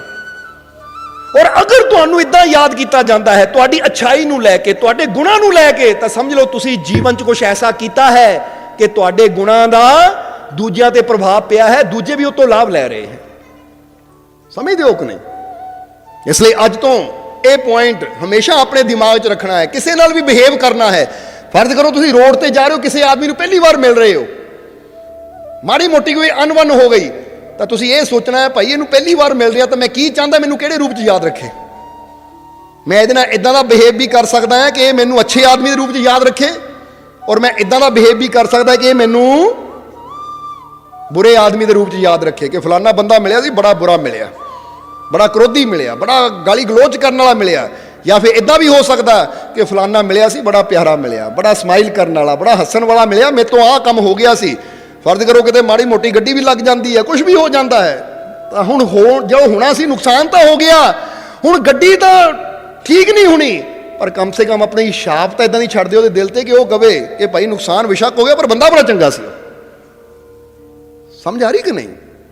ਸੋ ਜੀ ਇਹ ਚਾਹੁੰਦੇ ਹਾਂ ਕਿ ਤੁਸੀਂ ਬੈਸਟ ਜ਼ਿੰਦਗੀ ਜੀ ਕੇ ਜਾਓ, ਬਿਹਤਰ ਜ਼ਿੰਦਗੀ ਜੀ ਕੇ ਜਾਓ, ਤਾਂ ਕਿ ਤੁਹਾਨੂੰ ਜਦੋਂ ਵੀ ਯਾਦ ਕੀਤਾ ਜਾਵੇ ਇੱਕ ਬਿਹਤਰ ਇਨਸਾਨ ਦੇ ਰੂਪ 'ਚ ਯਾਦ ਕੀਤਾ ਜਾਵੇ। ਬੋਲੋ ਸਮਝਦੇ ਹੋ ਕਿ ਨਹੀਂ? ਔਰ ਜਿੱਦਾਂ ਸ਼ੁਕਰਾਤ ਨੇ ਬੜੀ ਪਿਆਰੀ ਗੱਲ ਕਹੀ ਹੈ, ਸ਼ੁਕਰਾਤ ਬਾਰੇ ਪਤਾ ਕਿ ਨਹੀਂ ਤੁਹਾਨੂੰ? ਸ਼ੁਕਰਾਤ ਇੱਕ ਬਹੁਤ ਬੜੇ ਦਾਰਸ਼ਨਿਕ ਹੋਏ ਹੈ, ਸੰਤ ਹੋਏ, ਫਕੀਰ ਹੋਏ ਹੈ। ਹੁਣ ਸ਼ੁਕਰਾਤ ਨੇ ਬੜੀ ਪਿਆਰੀ ਗੱਲ ਕਹੀ ਹੈ, ਕਿਉਂਕਿ ਸ਼ੁਕਰਾਤ ਦੇ ਚਿਹਰੇ ਤੇ ਦਾਗ ਹੁੰਦੇ ਸੀ, ਉਹਨਾਂ ਦਾ ਚਿਹਰਾ ਦੇਖਣ ਨੂੰ ਸੁੰਦਰ ਨਹੀਂ ਹੁੰਦਾ ਸੀ, ਉਹਨਾਂ ਦਾ ਚਿਹਰਾ ਜਿੱਦਾਂ ਕਹਿ ਲਓ ਬਦਸੂਰਤ ਸੀ, ਚਿਹਰੇ ਤੇ ਜਗ੍ਹਾ ਜਗ੍ਹਾ ਦਾਗ ਸੀ ਉਹਨਾਂ ਦੇ, ਕਿਉਂਕਿ ਬਚਪਨ 'ਚ ਉਹਨਾਂ ਨੇ ਇੱਕ ਬਿਮਾਰੀ ਹੋ ਗਈ ਸੀ ਜਿਹਦੇ ਕਰਕੇ ਫੇਸ ਤੇ ਦਾਗ ਪੈ ਗਏ ਸੀ। ਉਹ ਦੇਖਣ ਨੂੰ ਇੰਨੇ ਸੁੰਦਰ ਨਹੀਂ ਸੀ, ਪਰ ਉਹ ਹਮੇਸ਼ਾ ਇੱਕ ਗੱਲ ਕਹਿੰਦੇ ਹੁੰਦੇ ਸੀ, ਜਦੋਂ ਉਹਨਾਂ ਨੇ ਉਸ ਮੰਜ਼ਿਲ ਨੂੰ ਪਾਇਆ ਤਾਂ ਉਸ ਤੋਂ ਬਾਅਦ ਉਹ ਇੱਕ ਗੱਲ ਕਹਿੰਦੇ ਸੀ ਕਿ ਮੈਂ ਬਾਹਰੋਂ ਬੇਸ਼ੱਕ ਕਰੂਪ ਹਾਂ, ਮੈਂ ਬਾਹਰੋਂ ਬੇਸ਼ੱਕ ਕਰੂਪ ਹਾਂ, ਪਰ ਮੈਂ ਅੰਦਰੋਂ ਬੜਾ ਸੁੰਦਰ ਹਾਂ। ਮੈਨੂੰ ਮਿਲੇ ਬਿਨਾ, ਮੈਨੂੰ ਸੁਣੇ ਬਿਨਾ, ਜਰਾ ਧਿਆਨ ਦੇਣਾ ਕੀ ਕਹਿੰਦੇ ਸੀ ਉਹ, ਮੈਨੂੰ ਮਿਲੇ ਬਿਨਾ, ਮੈਨੂੰ ਸੁਣੇ ਬਿਨਾ, ਮੈਨੂੰ ਸਮਝੇ ਬਿਨਾ ਕਦੀ ਨਿਰਣੇ ਨਾ ਲਿਓ ਕਿ ਮੈਂ ਕੈਸਾ ਹਾਂ। ਸਮਝ ਆ ਰਹੀ ਕਿ ਨਹੀਂ? ਕਿਉਂਕਿ ਕਈ ਵਾਰ ਕੀ ਹੁੰਦਾ, ਬੰਦਾ ਬਾਹਰਲੇ ਰੂਪ ਨੂੰ ਦੇਖ ਕੇ ਹੀ ਲੈ ਵੀ ਉਹ ਬੜਾ ਸੋਹਣਾ ਹੈ, ਬੜੇ ਸੋਹਣੇ ਕੱਪੜੇ ਪਾਏ, ਬੜੇ ਸੁੰਦਰ ਕੱਪੜੇ ਪਾਏ ਆ, ਬੜਾ ਰੰਗ ਗੋਰਾ ਹੈ, ਬੜਾ ਇਦਾਂ ਦਾ ਹੈ, ਤੇ ਅਸੀਂ ਸੋਚ ਲੈਂਦੇ ਬੰਦਾ ਬੜਾ ਚੰਗਾ ਹੈ। ਪਰ ਜਦੋਂ ਉਹਨੂੰ ਸੁਣਦੇ ਆ, ਜਦੋਂ ਉਹਨੂੰ ਮਿਲਦੇ ਆ, ਜਦੋਂ ਉਹਨੂੰ ਸਮਝਦੇ ਆ, ਫਿਰ ਪਤਾ ਲੱਗਦਾ ਕਿ ਬਾਹਰੋਂ ਕੱਪੜਾ ਹੀ ਸੋਹਣਾ ਹੈ, ਅੰਦਰ ਤਾਂ ਕੋਈ ਸੁੰਦਰਤਾ ਹੈ ਹੀ ਨਹੀਂ। ਪਰ ਕਈ ਐਸੇ ਹੁੰਦੇ ਕਿ ਬਾਹਰੋਂ ਉਹਨਾਂ ਨੂੰ ਦੇਖਿਆ ਜਾਵੇ ਤਾਂ ਉਹਨਾਂ ਦੇ ਕੱਪੜੇ ਇੰਨੇ ਸੋਹਣੇ ਨਹੀਂ ਹੁੰਦੇ, ਚਿਹਰਾ ਇੰਨਾ ਸੁੰਦਰ ਨਹੀਂ ਹੁੰਦਾ, ਪਰ ਜਦੋਂ ਉਹਨਾਂ ਨੂੰ ਮਿਲਦੇ ਆ, ਉਹਨਾਂ ਦੀ ਗੱਲ ਸੁਣਦੇ ਆ, ਉਹਨਾਂ ਨੂੰ ਸਮਝਦੇ ਆ, ਫਿਰ ਪਤਾ ਲੱਗਦਾ ਕਿ ਬਾਹਰੋਂ ਬੇਸ਼ੱਕ ਸਧਾਰਨ ਹੈ ਪਰ ਅੰਦਰੋਂ ਬੰਦਾ ਬਹੁਤ ਕੀਮਤੀ ਹੈ। ਹੁਣ ਜ਼ਰਾ ਗੌਰ ਕਰਨਾ, ਅਸੀਂ ਇੱਥੇ ਇੱਕ ਸਵਾਲ ਤੁਹਾਨੂੰ ਪੁੱਛਣਾ ਹੈ ਕਿ ਮਹਾਤਮਾ ਬੁੱਧ ਬਾਰੇ ਤੁਹਾਨੂੰ ਪਤਾ ਨਾ ਸਾਰਿਆਂ ਨੂੰ, ਕਿ ਮਹਾਤਮਾ ਬੁੱਧ ਬੌਧ ਧਰਮ ਨੂੰ ਪਾਉਣ ਤੋਂ ਪਹਿਲਾਂ ਉਹ ਕੀ ਸੀ? ਇੱਕ ਰਿਆਸਤ ਦੇ ਰਾਜਕੁਮਾਰ ਸੀ। ਜਦੋਂ ਰਾਜਕੁਮਾਰ ਸੀ ਤਾਂ ਉਹਨਾਂ ਦੇ ਤਨ ਤੇ ਰਾਜਿਆਂ ਵਾਲੇ ਕੀਮਤੀ ਕੱਪੜੇ ਹੁੰਦੇ ਸੀ, ਗਹਿਣੇ ਹੁੰਦੇ ਸੀ। ਸਮਝਦੇ ਹੋ ਕਿ ਨਹੀਂ? ਕੀਮਤੀ ਕੱਪੜੇ, ਕੀਮਤੀ ਗਹਿਣੇ, ਪੂਰੀ ਠਾਠ ਨਾਲ ਰੱਥ 'ਚ ਜਾਂਦੇ ਸੀ, ਘੋੜਿਆਂ ਤੇ ਜਾਂਦੇ ਸੀ, ਨਾਲ ਸੈਨਿਕ ਹੁੰਦੇ ਸੀ। ਪਰ ਉਸ ਵੇਲੇ ਉਹਨਾਂ ਅੱਗੇ ਕੌਣ ਝੁਕਦਾ ਸੀ? ਸਿਰਫ ਉਹਨਾਂ ਦੇ ਸੈਨਿਕ ਹੱਥ ਜੋੜ ਕੇ ਖੜਦੇ ਸੀ। ਉਹ ਵੀ ਹੱਥ ਜੋੜ ਕੇ ਖੜਦੇ, ਝੁਕਦੇ ਨਹੀਂ ਸੀ, ਕਿਉਂਕਿ ਉਸ ਵੇਲੇ ਸਿਰਫ ਉਹਨਾਂ ਦੀ ਬਾਹਰੀ ਪਹਿਰਾਵਾ ਸੋਹਣਾ ਸੀ, ਗਹਿਣੇ ਸੀ, ਇੱਕ ਰਾਜਕੁਮਾਰ ਸੀ। ਪਰ ਜਦੋਂ ਰਾਜਪਾਟ ਛੱਡ ਕੇ ਜੰਗਲਾਂ 'ਚ ਜਾ ਕੇ ਤਪ ਕੀਤਾ, ਤਪੱਸਿਆ ਕੀਤੀ, ਬੰਦਗੀ ਕੀਤੀ ਔਰ ਉਸ ਆਨੰਦ ਨੂੰ ਪਾਇਆ, ਅੰਦਰੋਂ ਬਿਹਤਰ ਹੋ ਗਏ, ਤਾਂ ਫਿਰ ਉਹ ਜਿੱਥੇ ਵੀ ਜਾਂਦੇ ਸੀ, ਚਾਹੇ ਕਿਸੇ ਨੂੰ ਪਤਾ ਹੁੰਦਾ ਸੀ ਇਹ ਕੌਣ ਹੈ ਕਿ ਨਹੀਂ, ਉਹਨਾਂ ਨੂੰ ਦੇਖ ਕੇ ਹੀ ਲੋਕਾਂ ਦੇ ਸਿਰ ਝੁਕ ਜਾਂਦੇ ਸੀ, ਉਹਨਾਂ ਨੂੰ ਦੇਖ ਕੇ ਲੋਕ ਸਿਰ ਝੁਕਾ ਦਿੰਦੇ ਸੀ ਕਿ ਕੋਈ ਅੱਛੀ ਜੋਤ ਆ ਰਹੀ ਹੈ, ਕੋਈ ਅੱਛਾ ਪ੍ਰਕਾਸ਼ ਆ ਰਿਹਾ ਹੈ। ਇੱਥੋਂ ਕੀ ਪਤਾ ਲੱਗਦਾ ਹੈ ਕਿ ਜਦੋਂ ਤੁਸੀਂ ਅੰਦਰੋਂ ਅੱਛੇ ਹੋ ਜਾਂਦੇ ਹੋ, ਫਿਰ ਦੁਨੀਆ ਤੇ ਤੁਹਾਡੀ ਕੀਮਤ ਪੈਂਦੀ ਹੈ। ਜਦੋਂ ਤੱਕ ਤੁਹਾਡੇ ਕੱਪੜੇ ਹੀ ਅੱਛੇ ਹੈ, ਤੁਹਾਡੇ ਗਹਿਣੇ ਹੀ ਅੱਛੇ ਹੈ, ਪਰ ਤੁਹਾਡੇ ਅੰਦਰ ਅੱਛਾ ਹੀ ਨਹੀਂ, ਤਾਂ ਉਹ ਕੋਈ ਸੁੰਦਰਤਾ ਨਹੀਂ ਹੈ। ਅਸਲੀ ਸੁੰਦਰਤਾ ਸ਼ੁਕਰਾਤ ਕਹਿੰਦੇ ਅੰਦਰ ਦੀ ਹੈ। ਸਮਝ ਆ ਰਹੀ ਕਿ ਨਹੀਂ? ਇਸ ਲਈ ਤੁਸੀਂ ਆਪਣੇ ਆਪ ਨੂੰ ਚੈੱਕ ਕਰੋ ਕਿ ਮੇਰੇ ਕੱਪੜੇ ਹੀ ਸੋਹਣੇ ਹੈ, ਕਿ ਮੇਰੀ ਗੱਡੀ ਸੋਹਣੀ ਹੈ, ਮੇਰਾ ਮਕਾਨ ਹੀ ਸੋਹਣਾ, ਜੇ ਮੈਂ ਆਪ ਵੀ ਅੰਦਰੋਂ, ਕਿਉਂਕਿ ਆਪਣੇ ਆਪ ਨੂੰ ਤਾਂ ਪਤਾ ਹੀ ਹੁੰਦਾ ਅੰਦਰੋਂ ਕੀ ਹੈ। ਹੁਣ ਅਸੀਂ ਜਿੱਦਾਂ ਕੋਸ਼ਿਸ਼ ਕਰੀਦੀ ਹੈ ਕਿ ਕੱਪੜਾ ਵਧੀਆ ਹੋਵੇ, ਮਕਾਨ ਵਧੀਆ ਹੋਵੇ, ਗੱਡੀ ਵਧੀਆ ਹੋਵੇ, ਇਦਾਂ ਹੀ ਕੋਸ਼ਿਸ਼ ਕਰਨੀ ਕਿ ਮੇਰਾ ਸੁਭਾਅ ਵੀ, ਮੈਂ ਅੰਦਰੋਂ ਵੀ ਅੱਛਾ ਹੋਵਾਂ, ਬੜੀਆ ਹੋਵਾਂ।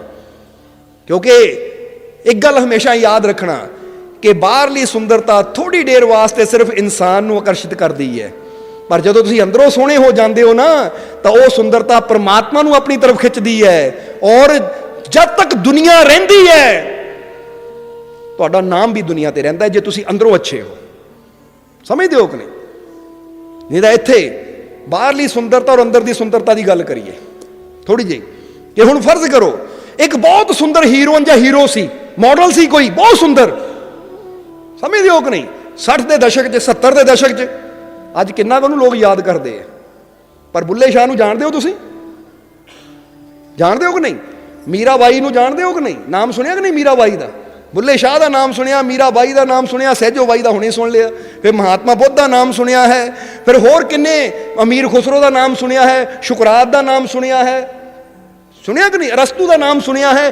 ਕਿੰਨੇ ਐਸੇ ਹੈ ਜਿਹੜੇ ਕਿ ਫਿਜ਼ੀਕਲੀ ਤੌਰ ਤੇ ਸੁੰਦਰ ਨਹੀਂ ਸੀ, ਪਰ ਉਹਨਾਂ ਦੀ ਕਰਨੀ ਇੰਨੀ ਅੱਛੀ ਸੀ ਕਿ ਅੱਜ ਦੁਨੀਆ ਤੇ ਬਿਸ਼ੱਕ ਨਹੀਂ ਰਹੇ, ਪਰ ਅੱਜ ਵੀ ਉਹਨਾਂ ਦੀ ਸੋਚ, ਉਹਨਾਂ ਦਾ ਵਿਚਾਰ ਦੁਨੀਆ ਤੇ ਜਿੰਦਾ ਹੈ। ਤਾਂ ਹੀ ਤਾਂ ਸ਼ੁਕਰਾਤ ਕਹਿੰਦੇ ਸੀ, ਜਦੋਂ ਜ਼ਹਿਰ ਦਾ ਪਿਆਲਾ ਤਿਆਰ ਕੀਤਾ ਜਾ ਰਿਹਾ ਸੀ ਉਹਨਾਂ ਵਾਸਤੇ, ਤਾਂ ਸ਼ੁਕਰਾਤ ਮੁਸਕਰਾ ਰਹੇ ਸੀ, ਤਾਂ ਜੱਲਾਦ ਨੇ ਕਿਹਾ, ਮਹਾਰਾਜ ਤੁਹਾਨੂੰ ਜ਼ਹਿਰ ਦੇਣ ਲੱਗੇ, ਤੁਹਾਨੂੰ ਡਰ ਨਹੀਂ ਲੱਗਦਾ, ਤੁਸੀਂ ਮਰ ਜਾਓਗੇ? ਤਾਂ ਉਸ ਵੇਲੇ ਸ਼ੁਕਰਾਤ ਨੇ ਬੜੀ ਪਿਆਰੀ ਆਖਰੀ ਲਾਈਨ ਕਹੀ ਸੀ, ਉਹ ਕਹਿੰਦੇ ਮੇਰਾ ਸਰੀਰ ਮਰਨਾ ਹੈ, ਮੇਰੇ ਵਿਚਾਰ ਹਮੇਸ਼ਾ ਜਿੰਦਾ ਰਹਿਣਗੇ। ਕੀ ਰਹਿਣਗੇ? ਮੇਰੇ ਵਿਚਾਰ। ਤਾਂ ਹੀ ਤਾਂ ਅੱਜ ਸ਼ੁਕਰਾਤ ਦੀ ਅੱਜ ਵੀ ਗੱਲ ਹੋ ਰਹੀ ਹੈ। ਗੁਰੂ ਰਹਿਬਰ ਵਜੂਦੀ ਤੌਰ ਤੇ ਦੁਨੀਆ ਤੋਂ ਚਲੇ ਗਏ, ਪਰ ਅੱਜ ਵੀ ਉਹਨਾਂ ਦੀ ਬਾਣੀ ਜਾਂ ਗੁਰੂਆਂ ਰਹਿਬਰਾਂ ਦੇ ਵਚਨ ਅੱਜ ਵੀ ਘਰ ਘਰ ਪੜ੍ਹੇ ਜਾਂਦੇ ਹੈ। ਕਬੀਰ ਸਾਹਿਬ ਦੇ ਸ਼ਲੋਕ ਪੜ੍ਹੇ ਜਾਂਦੇ ਹੈ, ਸ਼੍ਰੀ ਗੁਰੂ ਰਵਿਦਾਸ ਜੀ ਦੀ ਬਾਣੀ ਪੜ੍ਹੀ ਜਾਂਦੀ ਹੈ, ਜਾਂ ਹਜ਼ੂਰ ਮੁਹੰਮਦ ਸਾਹਿਬ ਨੇ ਜੋ ਕੁਰਾਨ ਦਾ ਉਚਾਰਨ ਕੀਤਾ ਸੀ ਉਹਦੀ ਘਰ ਘਰ ਤਿਲਾਵਤ ਹੁੰਦੀ ਹੈ। ਯਾਨੀ ਜਿਹੜਾ ਵੀ ਉਹਨਾਂ ਨਾਲ ਜੁੜਿਆ ਉਹਨਾਂ ਨੂੰ ਯਾਦ ਕਰਦਾ ਹੈ। ਇਹ ਉਹਨਾਂ ਦੇ ਵਿਚਾਰ ਹੈ ਜੋ ਅੱਜ ਵੀ ਸਾਨੂੰ ਰਸਤਾ ਦਿਖਾ ਰਹੇ ਹੈ।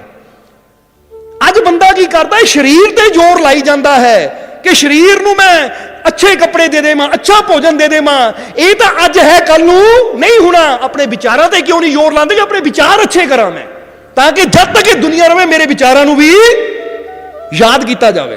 ਕਿਉਂਕਿ ਤੁਹਾਡੀ ਯਾਦ ਜਦ ਵੀ ਰਹਿਣੀ ਹੈ ਨਾ, ਸਰੀਰ ਨੂੰ ਲੈ ਕੇ ਨਹੀਂ ਰਹਿਣੀ, ਵਿਚਾਰਾਂ ਨੂੰ ਲੈ ਕੇ ਰਹਿਣੀ ਹੈ। ਜਿਸਮ ਜਿੰਨਾ ਮਰਜ਼ੀ ਸੁੰਦਰ ਹੋਵੇ, ਜਦੋਂ ਮਰ ਗਏ ਮਹੀਨੇ 2 ਮਹੀਨੇ ਸਾਲ 2 ਸਾਲ ਬਾਅਦ ਘਰ ਦੇ ਵੀ ਤਸਵੀਰ ਦੇਖ ਕੇ ਯਾਦ ਕਰਨਗੇ, ਉਦਾਂ ਨਹੀਂ ਯਾਦ ਆਏਗੀ ਉਹਨਾਂ ਨੂੰ। ਨਹੀਂ ਤਾਂ ਆਪ ਸੋਚੋ ਤੁਸੀਂ, ਕਦੀ ਘਰ 'ਚ ਸ਼ਰਾਧ ਮਨਾਉਣਾ ਹੋਵੇ ਨਾ, ਫੇਰ ਹੀ ਮਾਤਾ ਪਿਤਾ ਜਾਂ ਦਾਦਾ ਦਾਦੀ ਯਾਦ ਆਉਂਦੇ, ਉਹ ਆਈ ਉਹਨਾਂ ਦੀ ਫੋਟੋ। ਨਹੀਂ ਤਾਂ ਉਦਾਂ ਕਿੰਨਾ ਕੁ ਯਾਦ ਕਰਦੇ ਹੋ ਤੁਸੀਂ? ਕੰਮ ਤੇ ਜਾਂਦੇ ਆ ਯਾਦ ਕਰਦੇ ਹੋ, ਘਰ 'ਚ ਖਾਂਦੇ ਪੀਂਦੇ ਆ ਯਾਦ ਕਰਦੇ ਹੋ। ਇਹ ਤਾਂ ਕਿਤੇ ਤਸਵੀਰ ਤੇ ਨਜ਼ਰ ਚੱਲਿਆ ਜਾਵੇ, ਕੋਈ ਪੁੱਛ ਲਵੇ, ਹਾਂ ਵੀ ਤੇਰਾ ਦਾਦਾ ਉਹ ਹੁੰਦਾ ਸੀ, ਇਦਾਂ ਦਾ ਦਾਦਾ ਹੁੰਦਾ ਸੀ ਮੇਰਾ, ਜਾਂ ਇਦਾਂ ਦਾ ਨਾਨਾ ਹੁੰਦਾ ਸੀ। ਜਰਾ ਸਮਝੋ ਸਾਰੇ ਜੀ, ਬੋਡੀ ਸਾਡੀ ਜੈਸੀ ਮਰਜ਼ੀ ਹੋਵੇ, ਇਹ ਜਿੱਦਾਂ ਹੁਣ ਫਰਜ਼ ਕਰੋ ਅੱਜ ਕਿੰਨੀ ਤਰੀਕ ਹੈ? 11 ਤਰੀਕ 2021। ਬੋਲੋ ਸਮਝਦੇ ਹੋ ਕਿ ਨਹੀਂ?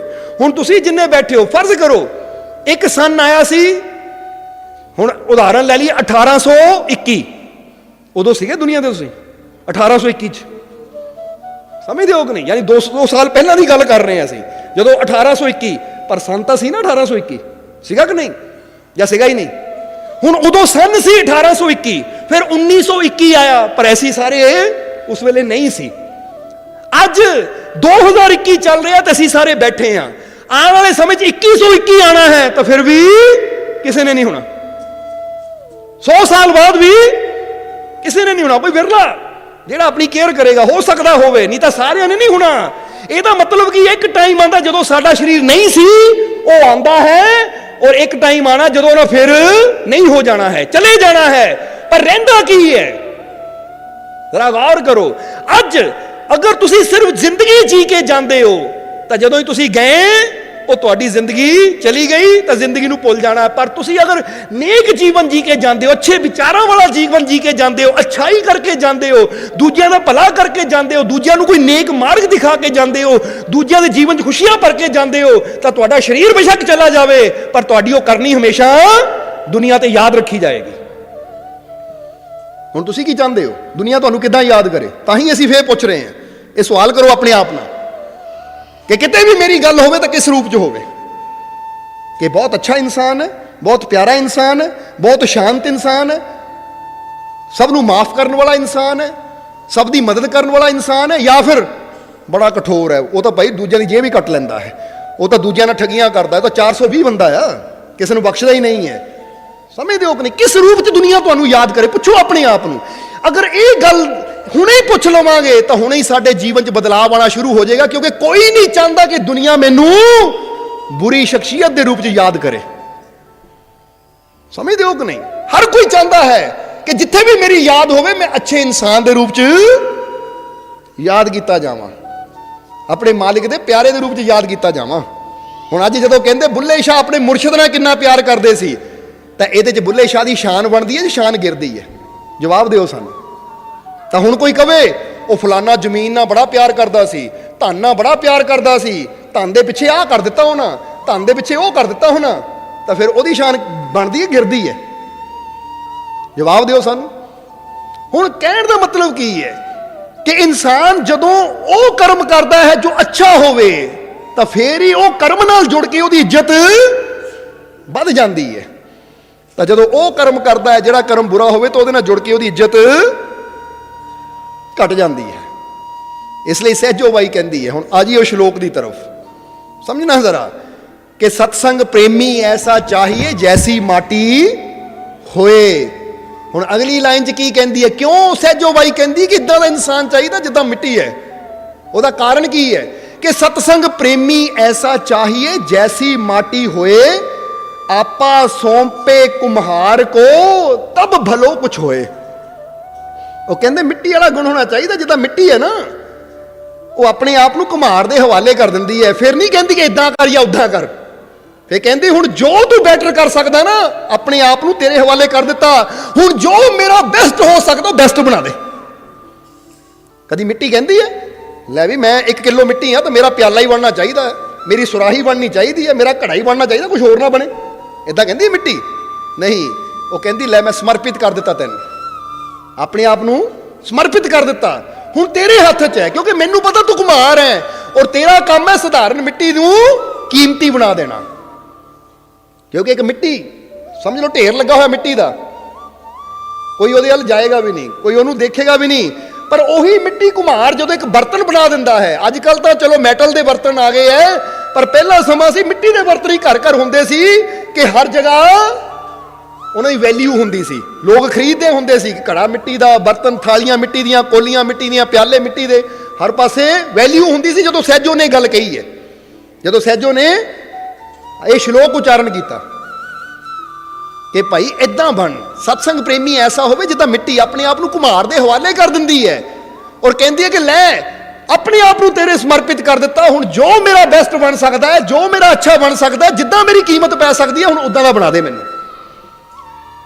ਕਹਿੰਦੇ ਇਦਾਂ ਦੀ ਭਾਵਨਾ ਲੈ ਕੇ ਜਦੋਂ ਇਨਸਾਨ ਸਤਸੰਗ ਨਾਲ ਜੁੜਦਾ ਹੈ, ਮੁਰਸ਼ਿਦ ਨਾਲ ਜੁੜਦਾ ਹੈ, ਗੁਰੂ ਨਾਲ ਜੁੜਦਾ ਹੈ, ਤਾਂ ਫਿਰ ਇਨਸਾਨ ਦੇ ਜੀਵਨ ਦੀ ਵੈਲਿਊ ਪੈਂਦੀ ਹੈ।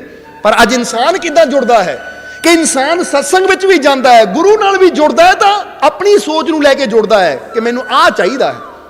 ਜੇ ਗੁਰੂ ਕਹੇ ਇਹ ਤੇਰੇ ਵਾਸਤੇ ਚੰਗਾ ਨਹੀਂ ਹੈ, ਆਹ ਚੰਗਾ, ਨਹੀਂ ਜੀ ਮੈਨੂੰ ਤਾਂ ਉਹੀ ਚਾਹੀਦਾ, ਮੈਂ ਆਹ ਕੀ ਕਰਨਾ? ਸਮਝਦੇ ਹੋ ਕਿ ਨਹੀਂ?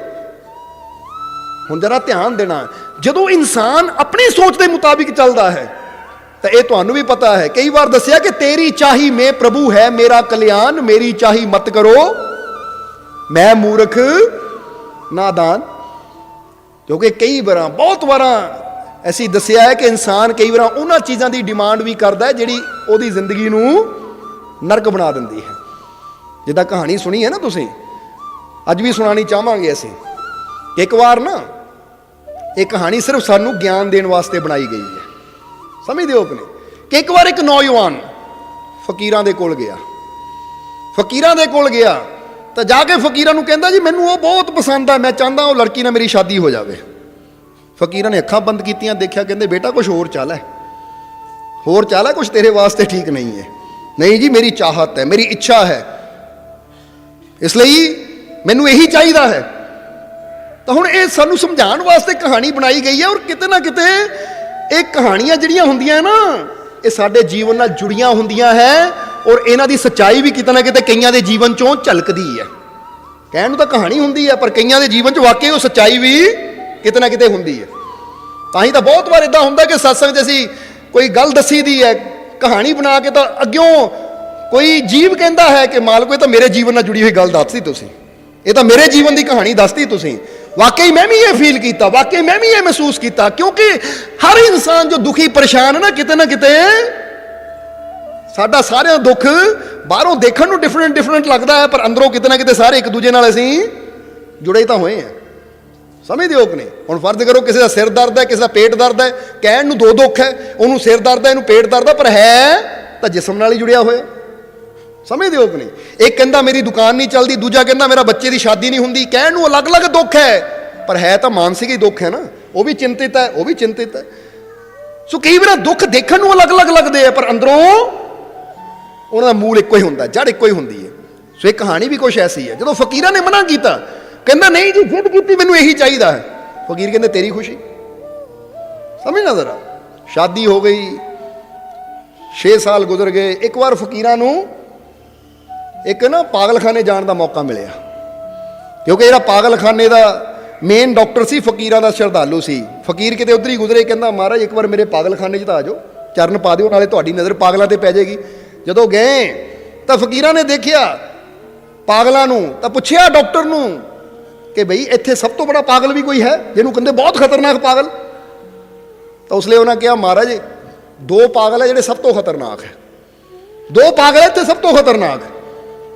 ਫਕੀਰ ਕਹਿੰਦੇ ਫਿਰ ਉਹ ਦਿਖਾ, ਕਿਉਂਕਿ ਹੁਣ ਤੇਰੇ ਹਸਪੀਟਲ ਆਏ ਤਾਂ ਸਭ ਤੋਂ ਖਤਰਨਾਕ ਪਾਗਲ ਦੇਖ ਲਈਏ ਕਿ ਉਹ ਹੁੰਦੇ ਕਿੱਦਾਂ ਦੇ ਹੈ। ਜਦੋਂ ਪਹਿਲੇ ਪਾਗਲ ਨੂੰ ਦੇਖਿਆ ਤਾਂ ਇਦਾਂ ਹੈ ਕਿ ਜੰਜੀਰਾਂ ਨਾਲ ਬੰਨਿਆ ਗਿਆ ਹੈ, ਬੜੇ ਹੱਥ ਪੈਰ ਮਾਰ ਰਿਹਾ ਉਹ। ਕਹਿੰਦੇ ਮਹਾਰਾਜ ਇੰਨਾ ਖਤਰਨਾਕ ਹੈ, ਜੇ ਜੰਜੀਰ ਖੋਲ ਦੋ ਤਾਂ ਕਿਸੇ ਗਲਾ ਹੀ ਘੁੱਟ ਦੇਵੇ, ਤਾਂ ਇਹਨੂੰ ਬੰਨਿਆ ਗਿਆ ਹੈ। ਫਕੀਰ ਕਹਿੰਦੇ ਪਾਗਲਪਨ ਦਾ ਕਾਰਨ ਕੀ ਹੈ? ਕਹਿੰਦਾ ਜਿਹਦੇ ਪਾਗਲਪਨ ਦਾ ਕਾਰਨ ਇਹ ਹੈ ਕਿ ਇਹਨੂੰ ਕਿਸੇ ਲੜਕੀ ਨਾਲ ਬੜਾ ਪਿਆਰ ਸੀ, ਇਹਨੂੰ ਕਿਸੇ ਲੜਕੀ ਨਾਲ ਬੜਾ ਪਿਆਰ ਸੀ, ਔਰ ਉਹ ਲੜਕੀ ਦੀ ਸ਼ਾਦੀ ਕਿਤੇ ਹੋਰ ਹੋ ਗਈ, ਇਸ ਕਰਕੇ ਦੁੱਖ ਵਿੱਚ ਪਾਗਲ ਹੋ ਗਿਆ।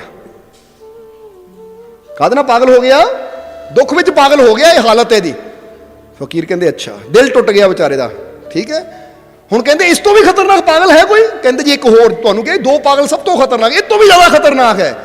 ਜਦੋਂ ਦੂਜੇ ਕਮਰੇ ਵਿੱਚ ਗਏ, ਉੱਥੇ ਜਦੋਂ ਦੇਖਿਆ ਤਾਂ ਉਹਨੂੰ ਤਾਂ 2-2 ਜੰਜੀਰਾਂ ਬੰਨੀਆਂ ਹੋਈਆਂ ਸੀ, ਬੜਾ ਜ਼ਬਰਦਸਤੀ ਚੀਕਾਂ ਮਾਰ ਰਿਹਾ ਸੀ, ਰੌਲਾ ਪਾ ਰਿਹਾ ਸੀ। ਫਕੀਰਾਂ ਨੇ ਕਿਹਾ ਦਾੜੀ ਦੂੜੀ ਹੈ, ਬਾਲ ਬਿਖਰੇ, ਸ਼ਕਲ ਕੋਈ ਪਹਿਚਾਣੀ ਜਿਹੀ ਲੱਗਦੀ ਇਹਦੀ, ਭਈ ਇਹਨੂੰ ਕੀ ਹੋਇਆ ਸੀ? ਇਹਨੂੰ ਕੀ ਹੋਇਆ? ਇਹਦਾ ਵੀ ਕਿਸੇ ਨੇ ਦਿਲ ਤੋੜਿਆ ਸੀ, ਕਿਉਂਕਿ ਪਿੱਛੇ ਕਿਹਾ ਕਿ ਉਹ ਪਾਗਲ ਕਿਸੇ ਲੜਕੀ ਨਾਲ ਪਿਆਰ ਕਰਦਾ ਸੀ, ਉਹ ਲੜਕੀ ਦੀ ਸ਼ਾਦੀ ਕਿਤੇ ਹੋਰ ਹੋ ਗਈ, ਇਸ ਲਈ ਪਾਗਲ ਹੋ ਗਿਆ। ਇਹਦੇ ਨਾਲ ਕੀ ਹੋਇਆ? ਕਿ ਇਹ ਵੀ ਕਿਸੇ ਨੂੰ ਪਿਆਰ ਕਰਦਾ ਸੀ? ਡਾਕਟਰ ਕਹਿੰਦਾ ਨਹੀਂ ਮਹਾਰਾਜ, ਦਰਅਸਲ ਇਹਦੀ ਉਹ ਲੜਕੀ ਨਾਲ ਸ਼ਾਦੀ ਹੋ ਗਈ ਤਾਂ ਪਾਗਲ ਹੋ ਗਿਆ। ਉਹ ਜਿਸ ਲੜਕੀ ਦੇ ਪਿੱਛੇ ਪਾਗਲ ਹੋ ਗਿਆ, ਉਹ ਲੜਕੀ ਦੀ ਸ਼ਾਦੀ ਇਹਦੇ ਨਾਲ ਹੋਈ, ਇਹ ਜ਼ਿਆਦਾ ਪਾਗਲ ਹੋ ਗਿਆ। ਫਕੀਰ ਕਹਿੰਦੇ ਦੇਖੀ ਦੇਖੀ ਲੱਗਦੀ ਸ਼ਕਲ ਇਹਦੀ। ਜਦੋਂ ਕੋਲ ਜਾ ਕੇ ਫਕੀਰਾਂ ਨੇ ਥੋੜਾ ਦੇਖਿਆ, ਉਹ ਫਕੀਰ ਕਹਿੰਦੇ ਤਾਂ ਉਹੀ ਮੁੰਡਾ ਜਿਹਨੂੰ ਕਿਹਾ ਸੀ ਨਾ ਵਿਆਹ ਕਰਾ। ਨਹੀਂ ਜੀ ਮੈਂ ਕਰਨਾ ਹੀ, ਉੱਥੇ ਮੇਰੀ ਖੁਸ਼ੀ ਇੱਥੇ ਹੈ, ਹੁਣ ਆਹ ਖੁਸ਼ੀ ਹੈ ਤੇਰੀ। ਆਉਣ ਵਾਲਾ ਸਮਾਂ ਕੀ ਹੁੰਦਾ ਹੈ ਇਹਦਾ ਬੰਦੇ ਨੂੰ, ਕਈ ਵਾਰ ਬੰਦਾ, ਹੁਣ ਜ਼ਰਾ ਗੌਰ ਕਰਨਾ, ਇੱਕ ਬੰਦੇ ਨੂੰ ਹੁਣ ਸਿੰਪਲ ਜਿਹਾ ਸਵਾਲ ਦਾ ਜਵਾਬ ਦੇਣਾ, ਉਹਨੂੰ ਸ਼ੂਗਰ ਹੈ ਔਰ ਡਾਕਟਰ ਕਹਿੰਦਾ ਕਰੇਲੇ ਦਾ ਰਸ ਪੀ, ਇਹ ਤੇਰੇ ਵਾਸਤੇ ਚੰਗਾ ਹੈ। ਹੁਣ ਉਹਨੂੰ ਕਰੇਲੇ ਦਾ ਰਸ ਪੀਣਾ ਚੰਗਾ ਲੱਗਦਾ ਹੈ? ਕਿ ਉਹਨੂੰ ਖੁਸ਼ੀ ਹੁੰਦੀ ਕਰੇਲੇ ਦਾ ਰਸ ਪੀ ਕੇ? ਜਵਾਬ ਦਿਓ ਸਾਨੂੰ। ਜਾਂ ਉਹਦਾ ਦਿਲ ਕਰੇਗਾ ਬਰਫੀ ਖਾਣ ਨੂੰ, ਲੱਡੂ ਖਾਣ ਨੂੰ, ਜਾਂ ਕੋਈ ਮਿੱਠਾ ਸ਼ਰਬਤ ਪੀਣ ਨੂੰ? ਹੁਣ ਦਿਲ ਤਾਂ ਕਰੇਗਾ ਮਿੱਠਾ ਸ਼ਰਬਤ ਪੀਣ ਨੂੰ, ਪਰ ਘਰਦਿਆਂ ਨੇ ਜਿਹੜੇ ਪਿਆਰੇ ਹੈ ਨਾ, ਉਹਨਾਂ ਨੇ ਕਹਿਣਾ ਭਾਈ ਮਿੱਠਾ ਸ਼ਰਬਤ ਤੇਰੇ ਵਾਸਤੇ ਜ਼ਹਿਰ ਹੈ, ਤਾਂ ਕਰੇਲਾ ਕੋੜਾ ਜ਼ਰੂਰ ਹੈ ਪਰ ਤੇਰੇ ਵਾਸਤੇ ਅੰਮ੍ਰਿਤ ਹੈ, ਇਸ ਲਈ ਤੇਰੇ ਫਾਇਦੇ ਵਾਸਤੇ ਕਰੇਲਾ ਜ਼ਰੂਰੀ ਹੈ, ਇਸ ਲਈ ਤੈਨੂੰ ਜ਼ਬਰਦਸਤੀ ਕਰੇਲਾ ਬਣਾਉਣਾ ਹੈ, ਕਿਉਂਕਿ ਉੱਥੇ ਫਾਇਦਾ ਦੇਖਿਆ ਜਾਂਦਾ। ਹੁਣ ਗੁਰੂ ਫਕੀਰ ਵੀ ਇਹੀ ਕਰਦੇ ਹੈ। ਇੱਥੇ ਸਹਿਜੋ ਕਹਿੰਦੀ ਕਿ ਆਪਣੇ ਆਪ ਨੂੰ ਇਸ ਤਰ੍ਹਾਂ ਮਿੱਟੀ ਦੀ ਤਰ੍ਹਾਂ, ਜਿੱਦਾਂ ਮਿੱਟੀ ਕੁਮਾਰ ਦੇ ਹਵਾਲੇ ਕਰ ਦਿੰਦੀ ਕਿ ਮੈਂ ਹੁਣ, ਜਿੱਦਾਂ ਕਬੀਰ ਸਾਹਿਬ ਵੀ ਕਹਿੰਦੇ ਮੇਰਾ ਮੁਝ ਵਿੱਚ ਕਿਛ ਨਹੀਂ, ਜੋ ਕਿਛ ਹੈ ਸੋ ਤੇਰਾ, ਮੈਂ ਆਪਣੇ ਆਪ ਨੂੰ ਤੁਹਾਡੇ ਸਮਰਪਿਤ ਕਰਤਾ। ਹੁਣ ਜੋ ਮੇਰੇ ਜੀਵਨ 'ਚ ਬੈਸਟ ਹੋ ਸਕਦਾ ਹੈ, ਜੋ ਮੈਨੂੰ ਤੁਸੀਂ ਬੈਸਟ ਬਣਾ ਸਕਦੇ ਹੋ, ਜੋ ਮੇਰੇ ਜੀਵਨ ਵਾਸਤੇ ਅੱਛਾ, ਹੁਣ ਉਹ ਬੈਸਟ ਨਾਲ ਮੈਨੂੰ ਜੋੜੋ। ਮੈਂ ਕੀ ਚਾਹੁੰਦਾ ਉਹ ਨਾ ਦੇਖੋ, ਕਿਉਂਕਿ ਮੇਰੀ ਚਾਹਤ ਤਾਂ ਪਲ ਪਲ ਬਦਲਦੀ ਰਹਿੰਦੀ ਹੈ। ਸਮਝਦੇ ਹੋ ਕਿ ਨਹੀਂ? ਤੁਸੀਂ ਹੁਣੇ ਹੀ ਕਹਿੰਦੇ ਹੋ ਕਿ ਮੇਰੀ ਚਾਹਤ ਹੈ ਕਿ ਮੈਂ ਮਿੱਠਾ ਖਾਵਾਂ, ਤਾਂ ਕੋਈ ਹੁਣ ਤੁਹਾਡੇ ਸਾਹਮਣੇ ਲਿਆ ਕੇ 1-2 ਕਿਲੋ ਮਿੱਠਾ ਰੱਖ ਦੇਵੇ, ਲੈ ਖਾ ਲਾ, ਹੁਣ ਖਾ ਲਾ ਖਾ ਲਾ, ਤਾਂ ਉਹ ਕਿਲੋ ਮਿੱਠਾ ਖਾਣਾ ਹੀ ਔਖਾ ਹੋ ਜਾਏਗਾ, ਤੁਹਾਨੂੰ ਨਫ਼ਰਤ ਹੋ ਜਾਏਗੀ। ਚਲੋ ਸਮਝਦੇ ਹੋ ਕਿ ਨਹੀਂ? ਔਰ ਇਹ ਗੱਲ ਵੀ ਚਾਈਨਾ ਦੇ ਅੰਦਰ ਲਾਓ ਤਸੇ ਨਾਮ ਦੇ ਇੱਕ ਫਕੀਰ ਹੋਏ ਹੈ, ਸੁਣਿਆ ਕਿ ਨਹੀਂ ਨਾਮ ਉਹਨਾਂ ਦਾ? ਉਹ ਵੀ ਇੱਕ ਕੰਮ ਕਰਦੇ ਹੁੰਦੇ ਸੀ ਕਿ ਜਦੋਂ ਉਹਨਾਂ ਦੇ ਕੋਲ ਕੋਈ ਨਾ ਮੈਡੀਟੇਸ਼ਨ ਸਿੱਖਣ ਜਾਂਦਾ ਹੁੰਦਾ ਸੀ ਕਿ ਮੈਨੂੰ ਮੈਡੀਟੇਸ਼ਨ ਕਰਾਓ, ਤਾਂ ਸਭ ਤੋਂ ਪਹਿਲਾਂ ਉਹਨੂੰ ਪੁੱਛਦੇ ਸੀ ਤੇਰੀ ਇੱਛਾ ਕੀ ਹੈ, ਤੇਰੀ ਨਾ ਚੁਆਇਸ ਕੀ ਹੈ, ਯਾਨੀ ਕਿਹੜੀ ਚੀਜ਼ ਤੂੰ ਖਾਣੀ ਪਸੰਦ ਕਰਦਾ ਹੈ। ਤੇ ਇੱਕ ਵਾਰ ਇੱਕ ਨੌਜਵਾਨ ਗਿਆ ਕਿ ਮਹਾਰਾਜ ਮੈਨੂੰ ਮੈਡੀਟੇਸ਼ਨ ਸਿਖਾਓ। ਲਾਓ ਨੇ ਪੁੱਛਿਆ ਤੈਨੂੰ ਖਾਣਾ ਕੀ ਪਸੰਦ ਹੈ? ਕਈ ਵਾਰ ਇਦਾਂ ਹੋਵੇ ਕਿ ਤੂੰ ਧਿਆਨ ਕਰਦਾ ਹੋਵੇ, ਤੇਰਾ ਧਿਆਨ ਉੱਧਰ ਚਲਾ ਜਾਂਦਾ ਹੋਵੇ। ਕਹਿੰਦਾ ਮਹਾਰਾਜ ਮੈਨੂੰ ਨਾ ਅੰਬ ਬੜੇ ਪਸੰਦ ਹੈ। ਕਈ ਵਾਰ ਧਿਆਨ 'ਚ ਬੈਠਾ ਹੁੰਦਾ, ਅੰਬਾਂ ਵੱਲ ਧਿਆਨ ਚਲ ਜਾਂਦਾ, ਮੈਂਗੋ, ਅੰਬ, ਉਹਨਾਂ ਵੱਲ ਧਿਆਨ ਚਲ ਜਾਂਦਾ ਹੈ। ਲੋਤਸ ਕਹਿੰਦੇ ਪੱਕੀ ਗੱਲ ਹੈ, ਠਹਿਰ। ਫਿਰ ਲੋਤਸ ਨੇ ਉਸੇ ਵੇਲੇ ਅੰਬਾਂ ਦੀ ਇੱਕ ਟੋਕਰਾ ਮੰਗਾਇਆ, ਉਹਦੇ ਸਾਹਮਣੇ ਰੱਖਤਾ। ਕਹਿੰਦੇ ਲੈ ਪੁੱਤ, ਹੁਣ ਜਦ ਤੱਕ ਇਹ ਖਤਮ ਨਹੀਂ ਹੁੰਦੇ ਨਾ ਹਿੱਲਣਾ ਨਹੀਂ, ਇੱਥੋਂ ਖਾ ਕੇ ਉੱਠਣਾ ਤੂੰ। ਔਰ ਕੋਲ ਆਪਣਾ ਇੱਕ ਸੇਵਕ ਖੜਾ ਕਰਤਾ ਡੰਡਾ ਦੇ ਕੇ, ਨਾ ਖਾਵੇ ਤਾਂ ਡੰਡਾ ਮਾਰਨਾ ਹੀ ਹੋਰ ਨਾ। ਹੁਣ ਕਹਿੰਦੇ ਆ ਕਿੰਨੇ ਕੁ ਅੰਬ ਖਾ ਸਕਦਾ ਸੀ, ਬੜੀ ਮੁਸ਼ਕਿਲ ਕਿਲੋ 1.5 ਕਿਲੋ 2 ਕਿਲੋ ਖਾਦੇ, ਪਰ ਉਹ ਕਹਿੰਦੇ ਪੂਰੀ ਟੋਕਰੀ ਖਾਣੀ ਹੈ। ਖਾਂਦੇ ਖਾਂਦੇ ਆਖਰ ਉਹ ਟਾਈਮ ਆ ਗਿਆ ਜਦੋਂ ਉਹਨੂੰ ਉਲਟੀ ਆ ਗਈ। ਜਦੋਂ ਉਲਟੀ ਆ ਗਈ ਉਹ ਕਹਿੰਦਾ ਹੁਣ ਚਾਹੇ ਡੰਡੇ ਮਾਰ ਲਾ, ਹੁਣ ਨਹੀਂ ਖਾ ਸਕਦਾ ਮੈਂ। ਪਰ ਇੱਕ ਫਾਇਦਾ ਹੋ ਗਿਆ, ਉਲਟੀ ਆਉਣ ਤੋਂ ਬਾਅਦ ਉਹਦਾ ਮਨ ਇੰਨਾ ਅੰਬਾਂ ਤੋਂ ਭਰ ਗਿਆ, ਮੁੜ ਕੇ ਕੋਈ ਪੁੱਛਦਾ ਸੀ ਅੰਬ ਚੁੱਪਣਾ, ਉਹ ਨਾ ਭਰਾਵਾ ਕੰਨਾਂ ਨੂੰ ਹੱਥ ਲੱਗ ਗਏ, ਇੱਕ ਵਾਰ ਚੁੱਪੇ ਸੀ ਹੁਣ ਨਹੀਂ ਦਿਲ ਕਰਦਾ, ਸਾਰਾ ਧਿਆਨ ਹੀ ਉਧਰੋਂ। ਲੋਥੇ ਕਹਿੰਦੇ ਹੁਣ ਧਿਆਨ ਕਰ, ਹੁਣ ਧਿਆਨ ਕਰ। ਫਿਰ ਵਾਕਈ ਜਦੋਂ ਧਿਆਨ ਕਰਦਾ ਸੀ ਮੁੜ ਕੇ ਅੰਬ ਕਦੀ, ਕਿਉਂਕਿ ਅੰਬਾਂ ਨਾਲ ਮਨ ਹੀ ਇਤਨਾ ਭਰ ਗਿਆ ਕਿ ਹੁਣ ਅੰਬ ਕਿੱਥੋਂ। ਇਸ ਲਈ ਤਾਂ ਗੁਰੂ ਨੂੰ ਪਤਾ ਹੁੰਦਾ ਹੈ ਕਿ ਮੈਂ ਕਿੱਦਾਂ ਆਪਣੇ ਪਿਆਰੇ ਨੂੰ ਸਹੀ ਦਿਸ਼ਾ ਦੇਣੀ ਹੈ, ਕਿੱਦਾਂ ਉਹਦੇ ਵਿਚਾਰਾਂ ਦੀ ਇਹ ਜਿਹੜੀ ਲੜੀ ਹੈ ਤੋੜਨਾ ਹੈ, ਇਹਨੂੰ ਕਿੱਦਾਂ ਇਹਨੂੰ ਆਨੰਦ ਦੀ ਤਰਫ ਲੈ ਕੇ ਜਾਣਾ ਹੈ। ਤਾਂ ਹੀ ਕਹਿੰਦੇ ਗੁਰੂਆਂ ਰਹਿਬਰਾਂ ਦੇ ਆਪਣੇ ਆਪਣੇ ਨਿਯਮ ਹੈ, ਬਸ ਤੁਸੀਂ ਤਾਂ ਮਿੱਟੀ ਦੀ ਤਰ੍ਹਾਂ ਹਵਾਲੇ ਕਰ ਦਿਓ ਕਿ ਜੋ ਮੇਰੇ ਵਾਸਤੇ ਬੈਸਟ ਹੋ ਸਕਦਾ ਮਹਾਰਾਜ ਉਹ ਕਰੋ। ਸਮਝਦੇ ਹੋ ਕਿ ਨਹੀਂ? ਕਿਉਂਕਿ ਕੁਮਹਾਰ ਦੇ ਹੱਥਾਂ 'ਚ ਮਿੱਟੀ ਗਈ ਹੈ ਤਾਂ ਹੁਣ ਉਹਦੀ ਕੀਮਤ ਗਿਰਨੀ ਤਾਂ ਹੈ ਨਹੀਂ, ਕਿਉਂਕਿ ਪਹਿਲੇ ਹੀ ਗਿਰਿਆ ਹੋਇਆ ਮਿੱਟੀ। ਹੁਣ ਤਾਂ ਕੁਮਹਾਰ ਦੇ ਹੱਥਾਂ 'ਚ ਜਾ ਕੇ ਕੀਮਤ ਵਧਣੀ ਹੈ, ਕੀਮਤ ਪੈਣੀ ਹੈ। ਜੇ ਪਿਆਲਾ ਵੀ ਬਣ ਗਿਆ, ਪਲੇਟ ਵੀ ਬਣ ਗਈ, ਘੜਾ ਵੀ ਬਣ ਗਿਆ, ਸੁਰਾਹੀ ਵੀ ਬਣ ਗਈ ਤਾਂ ਉਹਦੀ ਕੀਮਤ ਪਏਗੀ। ਫਿਰ ਕੁਮਹਾਰ ਉਹਨੂੰ ਗੁੰਨਦਾ ਵੀ ਹੈ ਔਰ ਹੱਥਾਂ ਨਾਲ ਥਾਪੜਦਾ ਵੀ ਹੈ, ਚਾਕ ਤੇ ਵੀ ਘੁਮਾਉਂਦਾ, ਫਿਰ ਅੱਗ 'ਚ ਵੀ ਪਕਾਉਂਦਾ ਹੈ, ਸਭ ਕੁਝ ਕਰਦਾ ਹੈ। ਪਰ ਮਿੱਟੀ ਉਫ ਤੱਕ ਨਹੀਂ ਕਰਦੀ, ਉਹ ਕਹਿੰਦੀ ਸਮਰਪਿਤ ਕਰ ਦਿੱਤਾ। ਹੁਣ ਜਦ ਤੱਕ ਮੇਰੀ ਕੀਮਤ ਨਹੀਂ ਪੈ ਜਾਂਦੀ ਮੈਂ ਆਪਣੇ ਆਪ ਨੂੰ ਇਹਦੇ ਹਵਾਲੇ ਕੀਤਾ, ਜੋ ਮਰਜ਼ੀ ਕਰ। ਇਸ ਲਈ ਮਿੱਟੀ ਦਾ ਗੁਣ ਆਪਣੇ ਅੰਦਰ ਲੈਣਾ ਹੈ। ਔਰ ਇਹ ਗੱਲ ਸਹਿਜੋ ਕਹਿੰਦੀ ਹੈ कि सत्संग प्रेमी ऐसा चाहिए जैसी माटी होए, आपा सौंप कुम्हार को तब बल हो कुछ होए। कहते तब बल हो का मतलब ताही तेरा कुछ भला हो सकता है जे अपने आप ਨੂੰ सौंप देगा गुरु रूपी कुम्हार ਨੂੰ। और कबीर साहब भी कहते गुरु कुम्हार शिष कुंभ है, गड़ गड़ काढ़े खोट, अंतर हाथ सहार दे बाहर बाहे चोट। कबीर साहब ने भी यही गल की, गुरु कुम्हार शिश कुंभ है, कुंभ यानी कड़ा है, गड़ गड़ काढ़े खोट। जिदा कुम्हार अपने बनाए घड़े चों एक एक करके ठोक ठोक के खोट कट दिंदा है और उन्होंने मजबूत बना दिंदा है। कहते गुरु का काम भी यही है कि जेड़ा उहदे नाल प्यार करता है उहदे नाल जुड़ जाता, समर्पित कर दिंदा, तो गुरु भी उहदियां कमियां नूं दूर करके उन्होंने भी सर्वोत्तम बना दिंदा है, सर्वश्रेष्ठ बना दिंदा है, उत्तम बना दिंदा है, बेहतर बना दिंदा है। फिर इंसान की जिंदगी उही नहीं रहिंदी, क्योंकि कित्थे मिट्टी और कित्थे बर्तन, ਹੁਣ ਉਹ ਜ਼ਿੰਦਗੀ ਰਹਿੰਦੀ ਨਹੀਂ ਹੈ। ਔਰ ਇਹ ਵੀ ਗੱਲ ਹਮੇਸ਼ਾ ਯਾਦ ਰੱਖਣੀ ਕਿ ਜਿਹੜੀ ਮਿੱਟੀ ਦਾ ਇੱਕ ਵਾਰ ਬਰਤਨ ਬਣ ਗਿਆ ਨਾ, ਉਹ ਦੁਬਾਰਾ ਮਿੱਟੀ ਨਹੀਂ ਬਣ ਸਕਦੀ। ਬੋਲੋ ਸਮਝਦੇ ਹੋ ਕਿ ਨਹੀਂ? ਦੁਬਾਰਾ ਮਿੱਟੀ ਨਹੀਂ ਹੋ ਸਕਦੀ ਉਹ, ਕਿਉਂਕਿ ਬਰਤਨ ਪੱਕ ਚੁੱਕਾ ਹੈ, ਹੁਣ ਦੁਬਾਰਾ ਮਿੱਟੀ ਨਹੀਂ ਹੋ ਸਕਦੀ। ਇਸੇ ਤਰ੍ਹਾਂ ਜਿਹੜਾ ਗੁਰੂ ਨਾਲ ਜੁੜ ਕੇ ਸਮਰਪਿਤ ਕਰ ਦਿੰਦਾ ਹੈ, ਫਿਰ ਗੁਰੂ ਉਹ ਰੂਪ ਉਹਨੂੰ ਦੇ ਦਿੰਦਾ ਕਿ ਦੁਬਾਰਾ ਉਹ ਗਿਰ ਨਹੀਂ ਸਕਦਾ, ਫਿਰ ਉਹ ਉੱਪਰ ਹੀ ਜਾਏਗਾ। ਯਾਨੀ फिर उन्होंने कामयाबी मिलेगी, थले पिछले पासे नहीं जाएगा। ये भी इदा भी समझ लो जिदा एक बच्चा पहली पास कर गया, दूजी पास कर गया, तीजी पास कर गया, चौथी पास कर गया। हुण चौथी पास कर गया पर चौथी जो फेल हो जाता है तो उन्होंने तीजी च नहीं किया जाएगा, दूजी च नहीं किया जाएगा, उत्थे ही बैठा रहेगा, क्योंकि पिछे जाने वाली ऑप्शन ज्ञान के मामले च है नहीं। बोलो समझते हो कि नहीं? क्योंकि जिहड़ी चीज़ एक बार बंदा कर गया वो तो फिर कर गया। समझना जरा सारे। और इत्थे गुरु का रोल तो होर भी बड़ा है। इसलिए आओ हुण समा काफ़ी हो गया है, समझाण नूं तां बहुत कुछ है, पर हुण टाइम नूं देखदिआं होइआं आखिरले वचनां की तरफ चलीए हुण कि असीं भी अपने आप नूं अगर चाहते हैं कि साडे जीवन च भी बदलाव आवे, साडे जीवन की भी कीमत पवे, साडा जीवन भी अनकीमती तो कीमती हो जावे, साडा जीवन भी अनमोल हो जावे, तो फिर आपा सौंप कुम्हार को तब भला कुछ होए। फिर ही तेरा भला हो सकता है, फिर ही तेनू लाभ हो सकता अगर अपने आप नू मुरशद के हवाले कर देगा, मुरशद नाल जोड़ देगा और अपनी इच्छावां नहीं ये कहेगा, ये नहीं कहेगा मेरी आ इच्छा है, बल्कि ये कहेगा कि मेरे वास्ते जो बेहतर है, जो मेरे जीवन वास्ते बेहतर है, आने वाले समय वास्ते जो बेहतर है और जो मैनू बेहतर बना देवे वो करो। तुसीं समझदे हो कि नहीं? जिद्दां ही कही दा ना, एक हुंदी साडी इच्छा कि मेरी आ इच्छा है, एक हुंदा मेरे वास्ते अच्छा। एक बंदा कहता मेरी आ इच्छा पूरी की जाए, या दूजा बंदा कहता जो मेरे वास्ते अच्छा है वो किया जाए। समझते हो कि नहीं?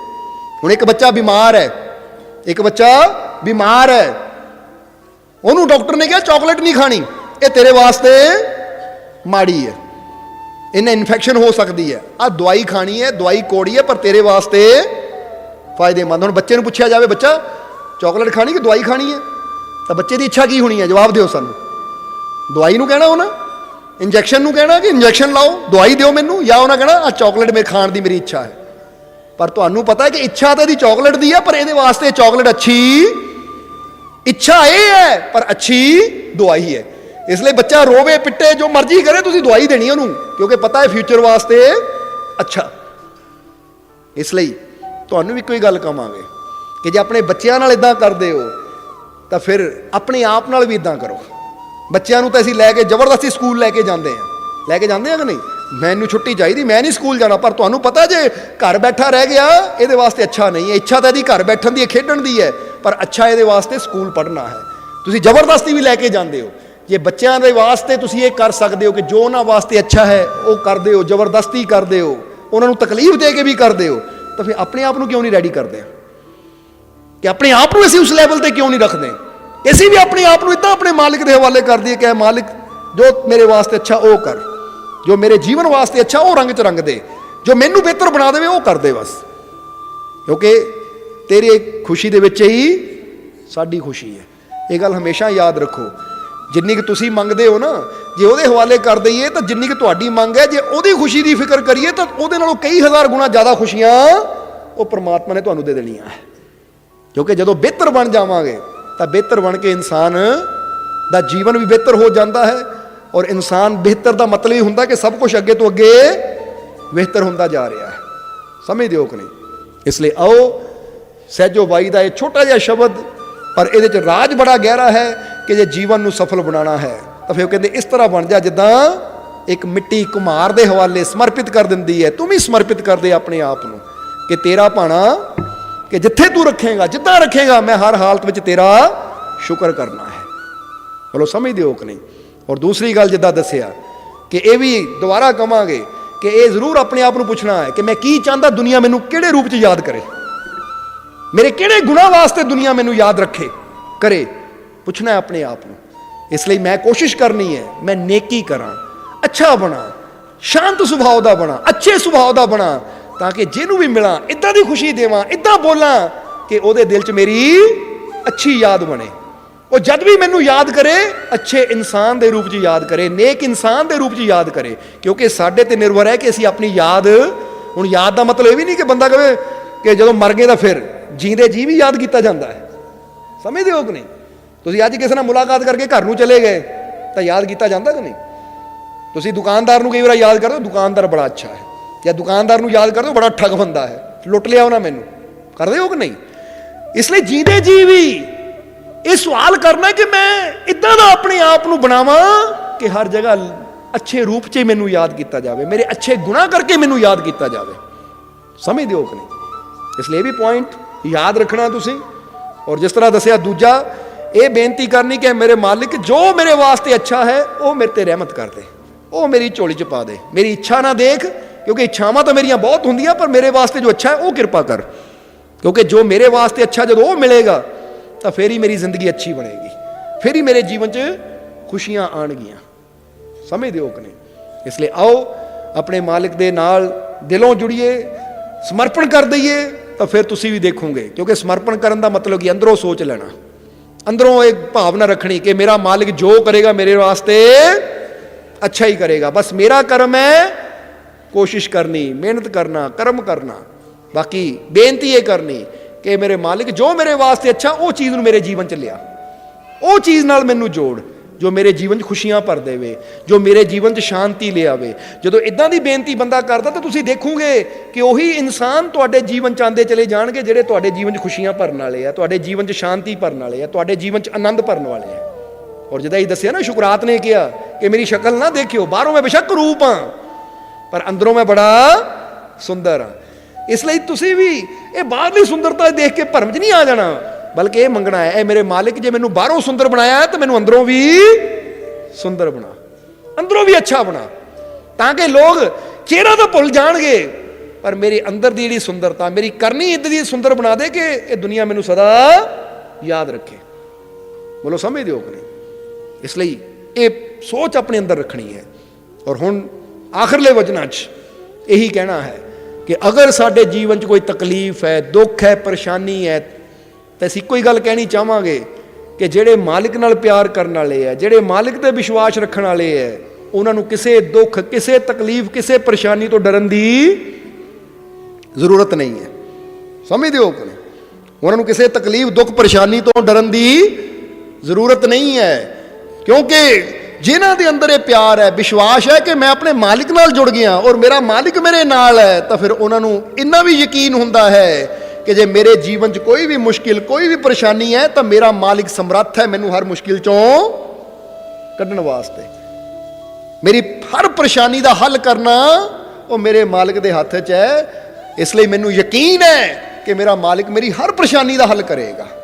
ਮੇਰੇ ਜੀਵਨ 'ਚ ਖੁਸ਼ੀਆਂ ਜ਼ਰੂਰ ਆਉਣਗੀਆਂ, ਮੇਰੇ ਜੀਵਨ 'ਚ ਕਾਮਯਾਬੀ ਜ਼ਰੂਰ ਆਏਗੀ। ਮੈਨੂੰ ਵਿਸ਼ਵਾਸ ਹੈ ਆਪਣੇ ਮਾਲਿਕ ਤੇ, ਕਿਉਂਕਿ ਜਿਨ੍ਹਾਂ ਦੇ ਅੰਦਰ ਵਿਸ਼ਵਾਸ ਹੁੰਦਾ ਹੈ ਨਾ, ਜਿਨ੍ਹਾਂ ਦੇ ਅੰਦਰ ਪਿਆਰ ਹੁੰਦਾ ਹੈ, ਯਕੀਨ ਹੁੰਦਾ ਹੈ, ਤਾਂ ਫਿਰ ਉਹ ਦੇਖ ਵੀ ਲੈਂਦੇ ਹੈ ਕਿ ਵਾਕਈ ਜੇ ਮੈਂ ਯਕੀਨ ਰੱਖਿਆ ਸੀ ਤਾਂ ਧੀਰੇ ਧੀਰੇ ਮੇਰੇ ਮਾਲਿਕ ਨੇ ਕਿੱਥੋਂ ਮੈਨੂੰ ਕਿੱਥੇ ਪਹੁੰਚਾ ਦਿੱਤਾ। ਚਲੋ ਸਮਝਦੇ ਹੋ ਕਿ ਨਹੀਂ? ਅੱਜ ਬਹੁਤ ਜੀਵ ਇੱਦਾਂ ਦੇ ਜਿਨ੍ਹਾਂ ਨੇ ਫਰਿਆਦਾਂ ਵੇਲੇ ਦੱਸਿਆ ਕਿ ਮਾਲਕੋ ਪਹਿਲਾਂ ਗੋਡਿਆਂ 'ਚ ਬੜੀ ਦਰਦ ਹੁੰਦੀ ਸੀ, ਹੁਣ ਉਹ ਠੀਕ ਹੈ, ਮੈਨੂੰ ਇੱਥੇ ਆਹ ਤਕਲੀਫ ਸੀ, ਉਹ ਠੀਕ ਹੈ। ਕਿਸੇ ਨੇ ਕੋਈ ਪ੍ਰੋਬਲਮ ਦੱਸੀ, ਕਿਸੇ ਨੇ ਕੋਈ ਪ੍ਰੋਬਲਮ ਦੱਸੀ। ਯਾਨੀ ਕਹਿਣ ਦਾ ਮਤਲਬ ਕੀ ਹੈ ਕਿ ਚਾਹੇ ਪ੍ਰੋਬਲਮ ਫਿਜ਼ੀਕਲੀ ਹੋਵੇ, ਚਾਹੇ ਆਪਾਂ ਹੁਣ ਇਹਨੂੰ ਇੱਦਾਂ ਕਹਿ ਲਈਏ ਕਿ ਚਾਹੇ ਸਰੀਰ ਦੀ ਹੋਵੇ, ਮਨ ਦੀ ਹੋਵੇ ਜਾਂ ਰੂਹਾਨੀਅਤ ਦੀ ਹੋਵੇ, ਜਿਹੜਾ ਆਪਣੇ ਮਾਲਿਕ ਦੇ ਉੱਤੇ ਵਿਸ਼ਵਾਸ ਰੱਖਦਾ ਹੈ, ਹਰ ਪਾਸਿਓਂ ਮਾਲਿਕ ਉਹਨੂੰ ਹਰ ਮੁਸ਼ਕਿਲ 'ਚੋਂ ਕੱਢਦੇ ਚਲੇ ਜਾਂਦੇ ਹੈ।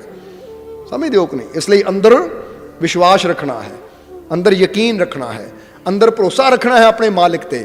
ਔਰ ਇੱਕੋ ਹੀ ਗੱਲ ਤੁਹਾਨੂੰ ਕਵਾਂਗੇ, ਇਹ ਗੱਲ ਆਪਣੇ ਦਿਲ ਤੇ ਨੋਟ ਕਰ ਲੈਣੀ ਤੁਸੀਂ, ਕਿ ਜਿਹੜਾ ਇਨਸਾਨ ਤੁਹਾਡੀ ਹਿੰਮਤ ਨੂੰ ਤੋੜਨ ਵਾਲੀ ਗੱਲ ਕਰਦਾ ਹੈ, ਜਿਹੜਾ ਇਨਸਾਨ ਤੁਹਾਡੇ ਹੌਸਲੇ ਨੂੰ ਘਟਾਉਣ ਵਾਲੀਆਂ ਗੱਲਾਂ ਕਰਦਾ ਹੈ, ਜਿਹੜਾ ਇਨਸਾਨ ਤੁਹਾਨੂੰ ਨਿਰਾਸ਼ ਕਰਨ ਵਾਲੀਆਂ ਗੱਲਾਂ ਕਰਦਾ ਹੈ, ਕਦੀ ਉਹਦੀਆਂ ਗੱਲਾਂ ਤੇ ਗੌਰ ਨਾ ਕਰੋ, ਚਾਹੇ ਉਹ ਕੋਈ ਵੀ ਹੋਵੇ। ਸਮਝਦੇ ਹੋ ਕਿ ਨਹੀਂ? ਚਾਹੇ ਉਹ ਸਾਡਾ ਰਿਸ਼ਤੇਦਾਰ ਹੋਵੇ, ਸੱਜਣ ਮਿੱਤਰ ਹੋਵੇ, ਕੋਈ ਵੀ ਹੋਵੇ, ਜਿਹੜਾ ਉਹ ਗੱਲ ਕਰੇ ਜਿੰਨਾ ਤੁਹਾਨੂੰ ਤਕਲੀਫ ਹੋਵੇ, ਤੁਹਾਡੀ ਹਿੰਮਤ ਤੋੜਨ ਵਾਲੀ ਗੱਲ ਹੋਵੇ, ਤੁਹਾਡਾ ਹੌਸਲਾ ਤੋੜਨ ਵਾਲੀ ਗੱਲ ਹੋਵੇ, ਕਦੀ ਉੱਤੇ ਗੌਰ ਨਾ ਕਰੋ। ਉਹਨੂੰ ਇੱਦਾਂ ਕਰੋ ਕਿ ਇੱਧਰੋਂ ਸੁਣੀ ਉਧਰੋਂ ਨਿਕਲ ਗਈ। ਸਮਝਦੇ ਹੋ ਕਿ ਨਹੀਂ? ਹਮੇਸ਼ਾ ਉਹ ਗੱਲਾਂ ਤੇ ਯਕੀਨ ਕਰੋ ਜੋ ਤੁਹਾਡੀ ਹਿੰਮਤ ਨੂੰ ਵਧਾਉਣ ਵਾਲੀ ਹੈ, ਤੁਹਾਡੇ ਹੌਸਲੇ ਨੂੰ ਵਧਾਉਣ ਵਾਲੀ ਹੈ, ਤੁਹਾਡੇ ਵਿਸ਼ਵਾਸ ਨੂੰ ਵਧਾਉਣ ਵਾਲੀ ਹੈ। ਕਿਉਂਕਿ ਜਿੰਨੀ ਤੁਹਾਡੀ ਹਿੰਮਤ, ਹੌਸਲਾ, ਵਿਸ਼ਵਾਸ ਵਧੇਗਾ, ਉਨਾ ਹੀ ਤੁਹਾਡੇ ਜੀਵਨ ਖੁਸ਼ੀਆਂ ਵੀ ਵਧਣਗੀਆਂ। ਹੁਣ ਤੁਸੀਂ ਕੀ ਵਧਾਉਣਾ ਚਾਹੁੰਦੇ ਹੋ ਆਪਣੇ ਜੀਵਨ 'ਚ? ਡਰ, ਚਿੰਤਾ ਜਾਂ ਖੁਸ਼ੀ, ਵਿਸ਼ਵਾਸ, ਆਨੰਦ, ਸਫਲਤਾ? ਹੁਣ ਇਹ ਤੁਹਾਡੇ ਤੇ ਨਿਰਭਰ ਹੈ ਕਿ ਤੁਸੀਂ ਕਿਹੜੀਆਂ ਗੱਲਾਂ ਵੱਲ ਧਿਆਨ ਦਿੰਦੇ ਹੋ ਜ਼ਿਆਦਾ। ਸਮਝਦੇ ਹੋ ਕਿ ਨਹੀਂ? ਸਮਝ ਲਓ, ਗੰਦਗੀ ਦੇ ਢੇਰ ਦੀ ਤਰਫ ਧਿਆਨ ਦੇਵਾਂਗੇ ਤਾਂ ਮਨ ਦੁਖੀ ਜਿਹਾ ਹੋਏਗਾ ਇੱਥੇ ਗੰਦਗੀ, ਫੁੱਲਾਂ ਦੀ ਤਰਫ ਧਿਆਨ ਦੇਵਾਂਗੇ ਤਾਂ ਮਨ ਖੁਸ਼ ਹੋਏਗਾ। ਇਸ ਲਈ ਅੱਛੇ ਬੋਲ ਹਮੇਸ਼ਾ ਸੁਣੋ ਔਰ ਉੱਤੇ ਵਿਸ਼ਵਾਸ ਰੱਖੋ, ਯਾਦ ਰੱਖੋ ਉਹਨਾਂ ਨੂੰ। ਤਾਂ ਬੁਰੇ ਬੋਲ ਸੁਣ ਲੈ ਤਾਂ ਉਹ ਦਿਲ 'ਚ ਨਾ ਲਾਓ, ਉਹਨੂੰ ਸੁਣ ਕੇ ਨਾਲ ਹੀ, ਜਿੱਦਾਂ ਕੋਈ ਤੁਹਾਨੂੰ ਕਹਿ ਦੇਵੇ ਉਹ ਤੂੰ ਕਾਮਯਾਬ ਨਹੀਂ ਹੋਣਾ, ਤਾਂ ਹੁਣ ਬੰਦਾ ਸੋਚ ਕੇ ਬਹਿ ਜਾਵੇ ਉਹਨਾਂ ਕਹਿ ਦਿੱਤਾ ਤਾਂ ਹੁਣ ਮੈਂ ਹੋਣਾ ਹੀ ਨਹੀਂ। ਨਹੀਂ, ਉਹ ਸੁਣਿਆ ਔਰ ਨਾਲ ਹੀ ਕੱਢ ਦਿੱਤਾ। ਸਮਝਦੇ ਹੋ ਕਿ ਨਹੀਂ? ਕਿਉਂਕਿ ਜਿੱਦਾਂ ਕਹਿੰਦੇ ਨਾ ਕਿ ਕੋਈ ਕਾਪੀ ਤੇ ਲਿਖਿਆ ਜਾਂਦਾ, ਸ਼ਬਦ ਸਾਡੇ ਮਨਪਸੰਦ ਨਾ ਹੋਣ ਤਾਂ ਫੌਰਨ ਇਰੇਜ਼ਰ ਲੈ ਕੇ ਉਹਨੂੰ ਰੇਜ਼ ਕਰ ਦਿੰਦੇ, ਫਿਰ ਉਹ ਸ਼ਬਦ ਲਿਖਦੇ ਆ ਜੋ ਸਹੀ ਹੁੰਦੇ ਆ। ਬਸ ਇਸੇ ਤਰ੍ਹਾਂ ਤੁਸੀਂ ਵੀ ਆਪਣੇ ਅੰਦਰ ਇਹ ਯਾਦ ਰੱਖਣਾ ਕਿ ਵਿਸ਼ਵਾਸ ਨੂੰ ਘਟਾਉਣ ਵਾਲੇ, ਹਿੰਮਤ ਨੂੰ ਤੋੜਨ ਵਾਲੇ, ਨਿਰਾਸ਼ਾ ਵਧਾਉਣ ਵਾਲੇ ਸ਼ਬਦਾਂ ਤੇ ਮੈਂ ਧਿਆਨ ਨਹੀਂ ਦੇਣਾ। ਮੈਂ ਧਿਆਨ ਦੇਣਾ ਹੈ ਉਹਨਾਂ ਵਚਨਾਂ ਤੇ ਜੋ ਮੇਰੀ ਹਿੰਮਤ ਨੂੰ, ਮੇਰੇ ਹੌਸਲੇ ਨੂੰ, ਮੇਰੇ ਅੰਦਰਲੀ ਅੱਛਾਈ ਨੂੰ ਵਧਾ ਦੇਣ, ਮੇਰੇ ਮਾਲਿਕ ਦੇ ਪ੍ਰਤੀ ਵਿਸ਼ਵਾਸ ਨੂੰ ਵਧਾ ਦੇਣ। ਕਿਉਂਕਿ ਜਿੰਨਾ ਇਹ ਲੈਵਲ ਵੱਧਦਾ ਜਾਏਗਾ, ਤੁਹਾਡੇ ਜੀਵਨ 'ਚ ਖੁਸ਼ੀਆਂ ਵੱਧਦੀਆਂ ਚਲੀਆਂ ਜਾਣਗੀਆਂ। ਔਰ ਫਿਰ ਕਵਾਂਗੇ ਕਿ ਤੁਹਾਨੂੰ ਉਸ ਮਾਲਿਕ ਨੇ ਪੈਦਾ ਕੀਤਾ ਹੈ, ਇਸ ਲਈ ਉਹ ਪਰਮ ਸ਼ਕਤੀਸ਼ਾਲੀ ਪਰਮਾਤਮਾ ਦੀਆਂ ਸਾਰੀਆਂ ਸ਼ਕਤੀਆਂ ਤੁਹਾਡੇ ਅੰਦਰ ਹੈ। ਬਸ ਉਹਨਾਂ ਸ਼ਕਤੀਆਂ ਤੇ ਵਿਸ਼ਵਾਸ ਕਰੋ ਕਿ ਮੈਂ ਸਭ ਕੁਝ ਕਰ ਸਕਦਾ ਹਾਂ, ਮੈਂ ਅਸੰਭਵ ਨੂੰ ਵੀ ਸੰਭਵ ਕਰ ਸਕਦਾ ਹਾਂ, ਕਿਉਂਕਿ ਮੇਰਾ ਮਾਲਿਕ ਮੇਰੇ, ਮੈਂ ਨਾਮੁਮਕਿਨ ਨੂੰ ਮੁਮਕਿਨ ਕਰ ਸਕਦਾ ਕਿਉਂਕਿ ਉਹਦੀ ਰਹਿਮਤ ਮੇਰੇ। ਬਸ ਇਹ ਵਿਸ਼ਵਾਸ ਰੱਖਣਾ ਹੈ। ਤਾਂ ਜਦੋਂ ਕਿਸੇ ਚੀਜ਼ ਤੋਂ ਲੱਗੇ ਨਾ ਆਹ ਕੰਮ ਡਰ ਲੱਗ ਰਿਹਾ ਹੈ ਜਾਂ ਆਹ ਕੰਮ ਪਤਾ ਨਹੀਂ ਹੋਣਾ ਜਾਂ ਨਹੀਂ ਹੋਣਾ, ਅੱਖਾਂ ਬੰਦ ਕਰਕੇ ਅੰਦਰ ਹੀ ਯਾਦ ਕਰੋ ਕਿ ਮੇਰਾ ਮਾਲਿਕ ਮੇਰੇ ਨਾਲ ਹੈ, ਮੈਨੂੰ ਪੂਰਾ ਯਕੀਨ ਹੈ ਮੈਨੂੰ ਇਹ 'ਚ ਸਫਲਤਾ ਜ਼ਰੂਰ ਮਿਲੇਗੀ, ਮੈਨੂੰ ਇਹ 'ਚ ਕਾਮਯਾਬੀ ਜ਼ਰੂਰ। ਤੁਸੀਂ ਜਦੋਂ ਇੰਨੀ ਗੱਲ 2-3 ਵਾਰੀ ਕਹੋਗੇ ਨਾ, ਉਹ ਕੰਮ ਨੂੰ ਕਰਨ ਦਾ ਹੌਸਲਾ ਵੱਧ ਜਾਏਗਾ, ਤੁਸੀਂ ਕਰਨਾ ਸ਼ੁਰੂ ਕਰ ਦੋਗੇ। ਤਾਂ ਜੇ ਅੰਦਰ ਤੁਸੀਂ ਇਹ ਸੋਚਣ ਲੱਗ ਪਏ ਇਹ ਕੰਮ ਨਹੀਂ ਹੋਣਾ, ਫਿਰ ਤਾਂ ਹਾਂ ਸੱਚੀ ਇਹ ਕੰਮ ਨਹੀਂ ਹੋਣਾ, ਉਹ ਫਲਾਣੇ ਦਾ ਵੀ ਨਹੀਂ ਹੋਇਆ ਸੀ, ਉਹ ਤੋਂ ਵੀ ਨਹੀਂ ਹੋਇਆ ਸੀ, ਉਹ ਤੋਂ ਵੀ ਨਹੀਂ ਹੋਇਆ ਸੀ, ਤਾਂ ਤੁਹਾਡੀ ਹਿੰਮਤ ਹੀ ਨਹੀਂ ਪੈਣੀ ਉਹ ਕੰਮ ਕਰਨ ਦੀ। ਉਹ ਜੇ ਕੀਤਾ ਵੀ ਤੁਸੀਂ ਤਾਂ ਗੜਬੜ ਹੋ ਜਾਣੀ ਹੈ। ਕਿਉਂਕਿ ਡਰਦਿਆਂ ਹੋਇਆ ਕੋਈ ਵੀ ਕੰਮ ਕਰੋ ਤਾਂ ਉਹ 'ਚ ਸਫਲਤਾ ਹੀ ਮਿਲਦੀ ਹੈ। ਇਸ ਲਈ ਤੁਹਾਨੂੰ ਇੱਕ ਗੱਲ ਕਹਾਂਗੇ, ਕੋਈ ਵੀ ਕੰਮ ਕਰਨਾ ਹੈ, ਹੁਣ ਕਈ ਬੱਚੇ ਦੱਸਦੇ ਆ ਕਿ ਅਸੀਂ ਆਈਲੈਟਸ ਦਾ ਟੈਸਟ ਦੇਣਾ, ਡਰ ਲੱਗਦਾ ਹੈ। ਉਹ ਕੋਈ ਵੀ ਕੰਮ ਹੋਵੇ, ਅੱਖਾਂ ਬੰਦ ਕਰਕੇ ਸੋਚੋ, ਮੇਰਾ ਮਾਲਿਕ ਮੇਰੇ ਨਾਲ ਹੈ, ਮੈਨੂੰ ਕਾਮਯਾਬੀ ਜ਼ਰੂਰ ਮਿਲੇਗੀ, ਮੈਂ ਸਭ ਕੁਝ ਕਰ ਸਕਦਾ ਹਾਂ ਕਿਉਂਕਿ ਮੇਰੇ ਮਾਲਿਕ ਦੀ ਰਹਿਮਤ ਮੇਰੇ, ਜਿਸ ਨੇ ਮੈਨੂੰ ਪੈਦਾ ਕੀਤਾ ਹੈ, ਉਹ ਪੈਦਾ ਕਰਕੇ ਮੈਨੂੰ ਉੱਦੇ ਨਹੀਂ ਛੱਡ ਗਿਆ, ਉਹ ਮੇਰੇ ਰੋਮ ਰੋਮ 'ਚ ਵਸਦਾ ਹੈ। ਉਹਦੀ ਤਾਕਤ, ਉਹਦੀ ਰਹਿਮਤ ਹਰ ਪਲ ਮੇਰੀ ਸੰਭਾਲ ਕਰ ਰਹੀ ਹੈ। ਮੈਂ ਕਿਉਂ ਚਿੰਤਾ ਕਰਾਂ, ਮੈਂ ਕਿਉਂ ਡਰਾਂ? ਇਸ ਲਈ ਮੈਂ ਅਸੰਭਵ ਨੂੰ ਵੀ ਸੰਭਵ ਕਰ ਸਕਦਾ ਕਿਉਂਕਿ ਮੇਰਾ ਮਾਲਿਕ ਮੇਰੇ ਨਾਲ ਹੈ। ਸੋਹਣਾ ਸੋਹਣਾ ਮੇਰਾ ਮੁਰਸ਼ਿਦ ਸੋਹਣਾ।